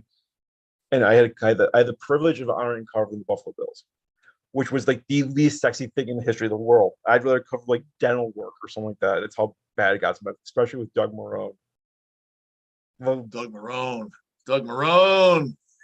Doug, the nice thing about Doug Marrone's press conferences, I gained an hour of sleep. Because he just talks like this with a lisp, and it's just like, okay, I actually had a good night's sleep last night. Why am I falling asleep? Like after a week, like 2 weeks, I went and I'm like, okay, I'm going to the gas station before a press conference and bring in like a monster because I need to stay awake. Because that's one thing I love about Rex is like Rex was a guy you'd go through a wall for. Like he's a likable guy. He's funny. It's funny, man. New York's had a lot of coaches like that. Him, Parcells, even John Tortorella for the Rangers. Man, you're not falling asleep in those press conferences, man. You just not Torts. Well, no way, not Torts, man. Torts would murder you. Are you crazy? I mean, I remember him in Russia, how fiery he was. That guy, for a minute there, I thought the Sabres might have gone after him too, man. I loved him as a coach. I thought it too. It's like, are we going to bring Tortorella? Really? Tortorella would have been great. I mean, like when they got rid of Torts and brought in Vigneault, I was like, oh, what a difference in attitude. I mean, like I like Gerard Gallant. Gallant is a perfect balance of a fiery coach, knows how to work with the young guys. Perfect. Vigneault was like, who is this guy? And then they turn around and get David Quinn, who's like never coached before, and the players all said he was like a great guy. Like, you'd invite him over your house. Like, I don't want to coach that you wants to get invited over to your house, the way you're that comfortable with him. I want a coach that's going to be, dig into these guys, man. And Tortorella was definitely like that. There was Carl Hagelin at the time. Fast skater, really, decent young kid. They're great on the 5-on-5. And in his press conference, they're like, how come you don't play him on the power play, man? He's got the speed. He's got this. He's like, you're right. He's like, he's a great kid. He's great 5-on-5. So he sucks on the power play. Just boom. He sucks. Like, what do you mean he sucks? He's like, he sucks. Think it's something that sucks. And that's what he is on the power play. I put him there. I've tried him there. I wish and pray to hell that he will do it. And he sucks. The guy sucks on the power play. And these supporters are like, what do you mean?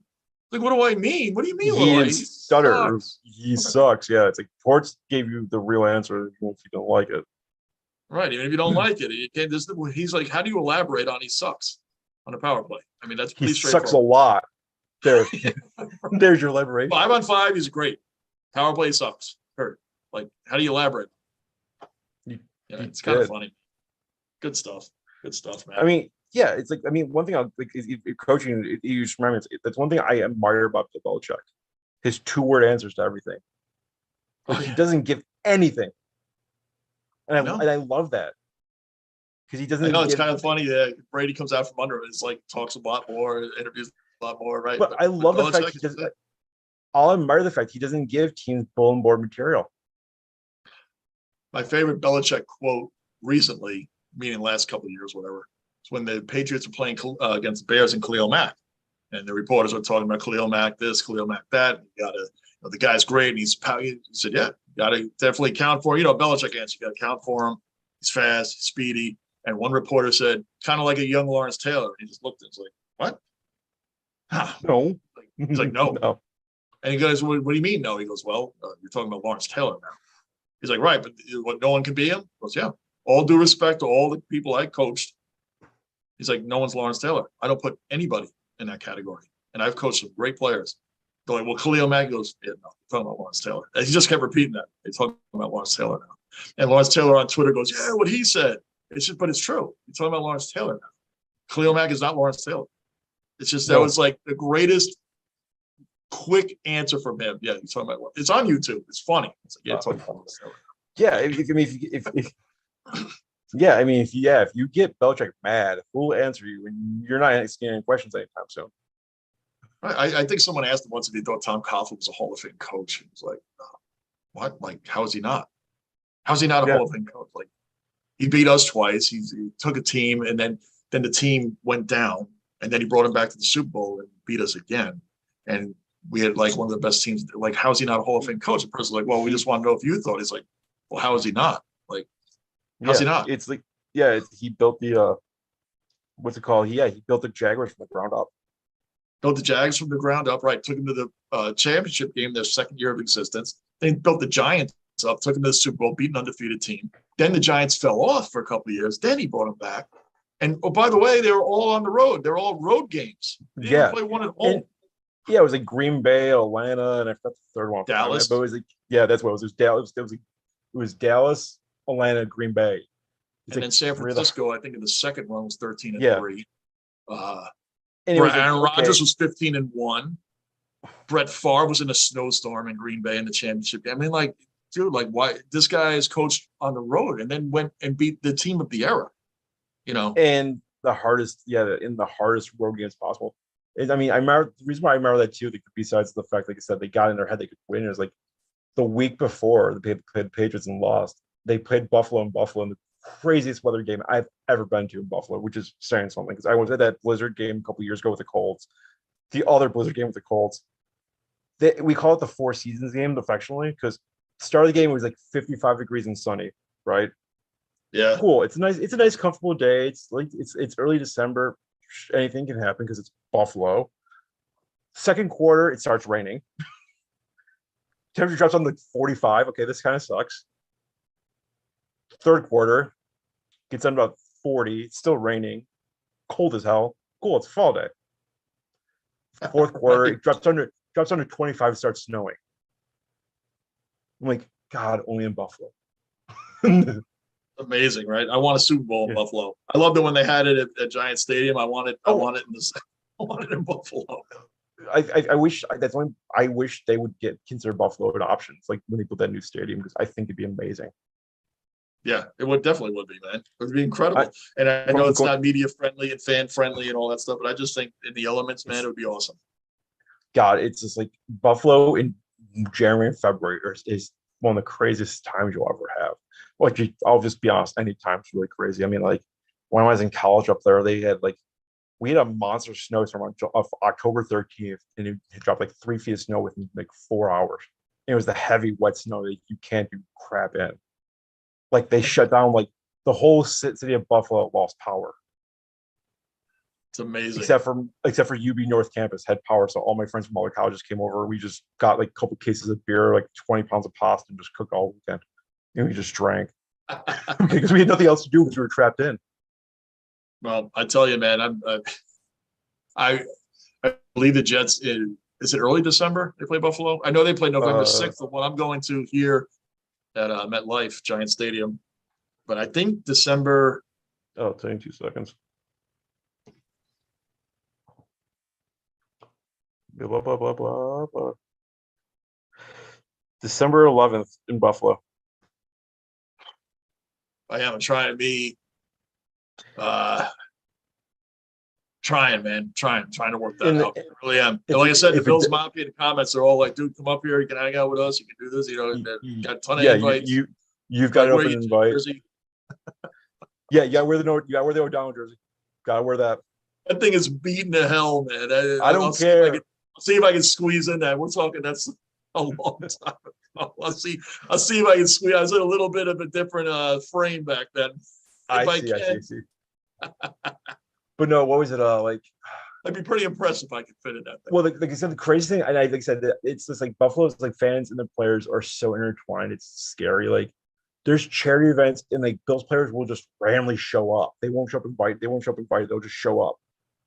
And like, hey, Oh can yeah, we well play listen, man, too? they all said the same thing. They're like, you're a Jet fan, and you're like, oh, it's like genuine, like also respect the fact dude, it's where the kids that got bullied the whole time, and the not even the Dolphins. I don't like them either. The Dolphins and the Patriots, I can't stand. The Bills, I never hated the Bills. Never did. I just Well, felt sympathetic toward the fans because I feel they're in the same boat as me. like That's why. that's I mean, even for like Bills games, they show up.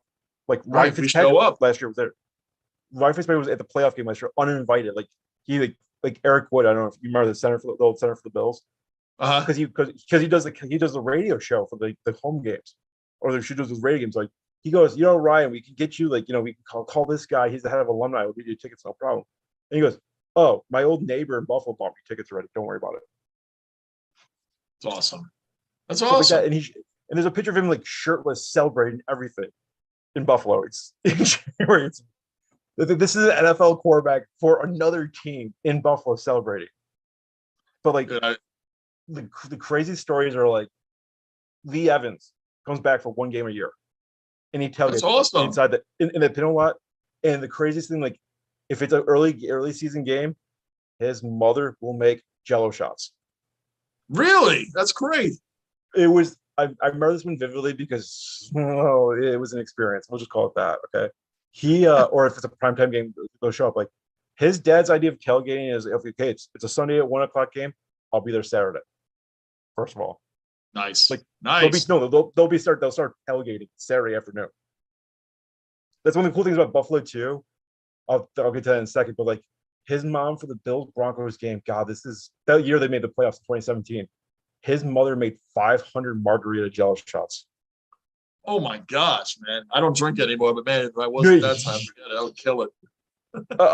And she's like, "Oh, here, honey, here's 5. You're a big guy." I'm like, I'm gonna die. And it's like Yeah. 90. It's like 92 degrees in Buffalo that day. I'm pounding like coconut water just to stay hydrated, and she's having 5 Jello shots. And Oh I my gotta gosh. take a good. I'm like, Mrs. Evans, you're gonna kill me. Stop being a wimp and have them. I'm like, oh my God, I'm really gonna die now. I'm either gonna die from the alcohol or from her. But like, Oh, I'd love to get there, man. He's super approachable. He'll take a picture with you. He'll sign stuff for you. He's great. Like, That's the way Joe Klecko is. Any fan that ever runs into him, man, he's like the most personable guy, man. same with Joe Dillman. Dillman. You are the old guard in the good times for the Bills. He'll walk around. He's just walking around the stadium. If someone recognizes him, like, hey Joe, will you take a picture with me? Absolutely. Will you sign a string? Sure. You love it, man, because that's what it makes you appreciate the fans, man. You got to be fan friendly. And the craziest thing about the Bills fans, I've never seen it in any other stadium. I've been to New Orleans. I've been to Baltimore. I've going to Detroit this year for the Thanksgiving game, so that should be fun. Tampa Bay didn't have it. Like I've been to like a lot of the stadiums. I've been to Jersey. I've been to Giant Stadium for Bills Jets Thursday night game, which was a fun game because it's one of the few games the Bills won down there. But like it was the Thursday night game when like Rex was coaching the first year Rex was coaching Buffalo. But the Bills fans, we have a lot just for RVs. I saw that in the video, man. There was tons of RVs, man. They get their Thursday. They're allowed to get their Thursday for a Sunday game. It's awesome. That's awesome. Yeah, I saw a ton of them in there, man. And they sell out for the year in August. I believe it. What I think it was Eric Wood. I was one of the old linemen. I forgot. I think it was either Wood or like Andrew Levitre or someone tweeted out. He was very, very, very sarcastic. I hate Bills Mafia right now. He was being sarcastic because the RV lot made him late to practice because the line was that long to get in the RV late on a Thursday. Like he was supposed to be there like at 1, and like that's when the lot opened up. And then he learned, hey, I should get there here about 10. because there's no line. Yeah. Because the line was down the street by for like a mile and a half for all the RVs to get in for the weekend. That's He was awesome. like, I am never doing that again. Yeah, they get there Thursday, they cook out, they just drink all week. It's like, oh my God, I can't even imagine. And it's not cheap. It's like 200. I mean, it's cheaper than other states, but it's like $200 to park your RV at a Bills game. Oh my gosh, man. I can You have imagine. to- Wow.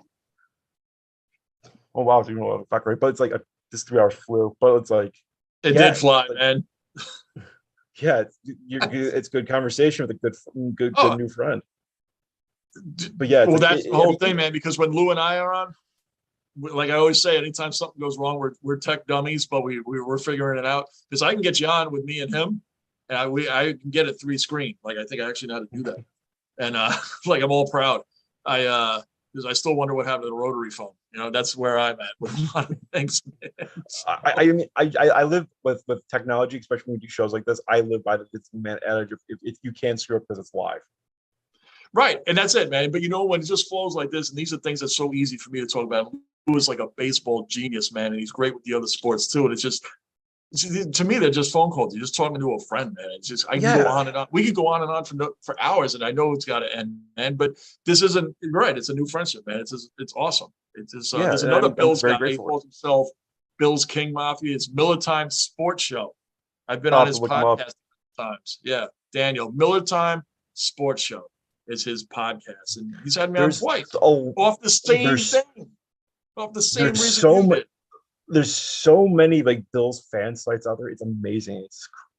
And they're not even they're not affiliated with the Bills. Like the original Bills Mafia, we briefly talked about with all the charity stuff. Like my friend Dell runs it. It's like he started the whole Bills Mafia movement. Him, this girl named Leslie and Brianna all started because people think it started because when the team got good. You know when it actually started? Do you remember the Bills Steelers game from 2011? I want to say when Stevie Johnson dropped a touchdown pass. Yes. And he blamed God for the drop of pass. Yes. And the press got over him. That was a famous one. Yes. And these 3 Bills fans specifically jumped on the press for chewing him out for blaming God. Yes, that was famous. I didn't know that's where it started though. That's where they originally started. And like, wow. And we used to have like meet and greets like every year because pretty soon like this guy, like my friend Dell, he's great. Like he's gonna love that I'm plugging his stuff. Like that's one thing I love about Buffalo. I don't see as much. Like it's another thing I don't see with other teams too. Like we have like 20 different websites you can buy a Bills themed shirt, and it has no affiliation with Buffalo Bills at all. And like wow. It's like there's like Dell runs this company called 26 Shirts. He does like every 2 weeks he prints out a new shirt. It's Buffalo themed, whether it's Hot Sabres or it's usually Sabres, Buffalo Bandits for indoor lacrosse or Bills. And they usually get a player to get involved, and it's just like, and it goes to a specific charity. And it's unreal. It's like I'm gonna have a good example, like the Poncho Power. He's retired this one, but if you get a Bills 26 shirt one, I recommend the Poncho Power because it's like Poncho Bila, like that's the guy I talked about earlier, passed away a few years ago. Like it's just like it epitomizes like the Bills culture, like what we're building now. It's just like guys just like, hey, we help each other, we do this. Like that's one thing I love about tailgating. I've seen it for every team, but like, I'm kind of biased because I've been to more Bills games than anything. But like, hey, do you have a lighter? Hey, do you have a grill you can use? Absolutely. Here you go. You can use it for a couple hours. That's the sports camaraderie. It's all right. Look at us here, man. Yeah. I've been on a Bills podcast twice with Miller Time Sports Show. Now I'm on with you, and I'm a Jet fan. Why? Because I'm not. I mean, I try not to be. I'm not a Bills centric podcast. I just happen to be a Bills fan. But no, I know what you're saying. But I mean, like this was all because we're all united against the Patriots. It's just all the sports that is all fun, and it's just. I mean, coming on these things is a ball, man. It's a ball to me. Yeah. It's what we normally do. This is what we do on the outside. It's just normal conversation. Well, it's like going to the NFL. It's like going to the NFL draft. If you've never been, I do recommend. Oh, that's another dream. Well, I remember, man, I was a cross country trucker. You don't really, yeah. Like you have to saw the country. I'm like, you get to see the country through a moving prison. It's not like I can just stop and look at the Grand Canyon. I'm on a schedule. I ran 500 to 600 miles a day. You don't have much time at the end of that thing. So I passed the Grand Canyon a lot. I never stopped there. I didn't have time. It's like I can't go to a ton of games when you're on the road. It's your whole day's done, man. 500-600 miles a day. I mean, if you want to come earlier, I mean, I know it's not the Jets, but like the Vikings game won't be expensive. The Browns game won't be bad. Like the Battle of Lake Erie is always a fun one. It'll probably snow like crazy. Bad for that memories game, for but- Jets in Cleveland, man. Mark Gastineau. Oh, Bills fans have plenty of those too. Don't worry. Ernie Kosar. We had some bad ones, man. That's the one we should have went. Oh, just a whole other talk show. That's Yeah. for another day. Yeah, yeah. Like I said, Yeah, because we'll have you on too, man. We'll have you on Yeah. too. It's fun. It's awesome. I always love doing this stuff. It's just like I said, it's like I'm like, oh, you should do it for money. I'm like, nah, I would love to do it for money and not and quit my job. But like, hey, if I could, I would. But if not, I'm gonna have fun doing it. This is a ball doing. That's why I was like, man, I'm looking forward to going on, man. It's great. I could talk this all day. We didn't even get into baseball, so we have to come on again. We have to do this Yeah. again. Oh, I'm sorry that we got to talk again. That's a horrible thing. Yeah. Hey, we didn't go too all over the map today, man. No, I brought think we it were pretty good. Yeah, and like I said, I mean, I've gotten decent guests on before. Like I've had like I don't know if you listen to XM Radio at all. Being a driver, you I may do. have. Like I'm friends with like Zig Fracassi. He's a great guy. Oh, that's awesome, man. That's Like, he just I have weird things happen to me. Like people are like, how do you do that? I'm like, I you're a don't know. Jets fan. That's overly redundant, Johnny. I run into like random people. Like I was in Florida during one of my stints, man, and going through the International Mall. And I'm like, wow, look at that, man. Because at the time, the Canadians, this was back in 2014, the Canadians were playing the Lightning in the playoffs. And who do I run into? Oh, Carey Price and PK Subban. Oh, that's all. Yeah, that's all. I'm like, I just went up to them, like, wow, they were like the coolest guys. I talked to them forever. They're like, and from what I knew, like talking about their team, Brian Giannis, all these guys that were on the team, they're like, wow, you're Canadian fans? I'm like, F no, man. I'm a Ranger fan. I don't go for you guys, but it's cool meeting you. And they laughed. They're like spoken like a real obnoxious New Yorker. You know, that's perfect, man. It was just, but it was such a funny thing because like that's, you know, we're used to people kissing ass, and you're like, no, I'm a Ranger fan. I don't go for you guys. And it just, but it was like, it was awesome meeting you. Yeah. And I've just run into random people like that. That was weird. I've done it. I've done it a few times. I forgot what I did. It was like I think it was in Florida too, because it's like I think they all. I swear every athlete lives in Florida because of taxes. It's the cheapest place to live. But yeah, it's like yeah, man, we got to do it. Yeah, it was like someone I forgot who it was. I would have to think. I have to find the picture, but it's like this kid was like, oh hey, and it's like the same situations. Like I'm not a fan of your team at all, but I really respect you. I do like talking to you, and you're a cool dude. they were awesome, man. They were like the coolest guys. They just sat and they talked for a long time. And they were like, well, how'd you become a fan of this? And who do you like? And blah, blah, blah. And we talked about just other stuff. And, you know, just, they're like, what is it like, you know, driving a truck cross country? And I was like, they're like genuinely interested. You know, it was like, Yeah, wow, you guys aren't like blowing me off. And then at the end, I'm like, you guys obviously want a picture with me. So let's get it going. They were just like, what? This is like typical New Yorker, man. Obnoxious as hell. It's like I'm disgruntled. I'm a Jet fan. What do you want? You know, everything, I blame everything on them. So, I can understand that. But I man, think we should Scott, run it we'll have you down. on, dude. I'll Yeah. And got like, my you're email. always, yeah, you're always welcome on. If I set up another show, like I said, you're always welcome on. It's just like 5-10 minutes to say hi and catch up. Definite, brother. This is, yeah, the 5-10 minutes will turn into 4 hours or whatever the hell it's been, man. It's freaking Oh, awesome. I'm totally guilty of that. I've done that a few too many times. I can too, because after a while, I'm like, all right, you know, because I do that with Lou.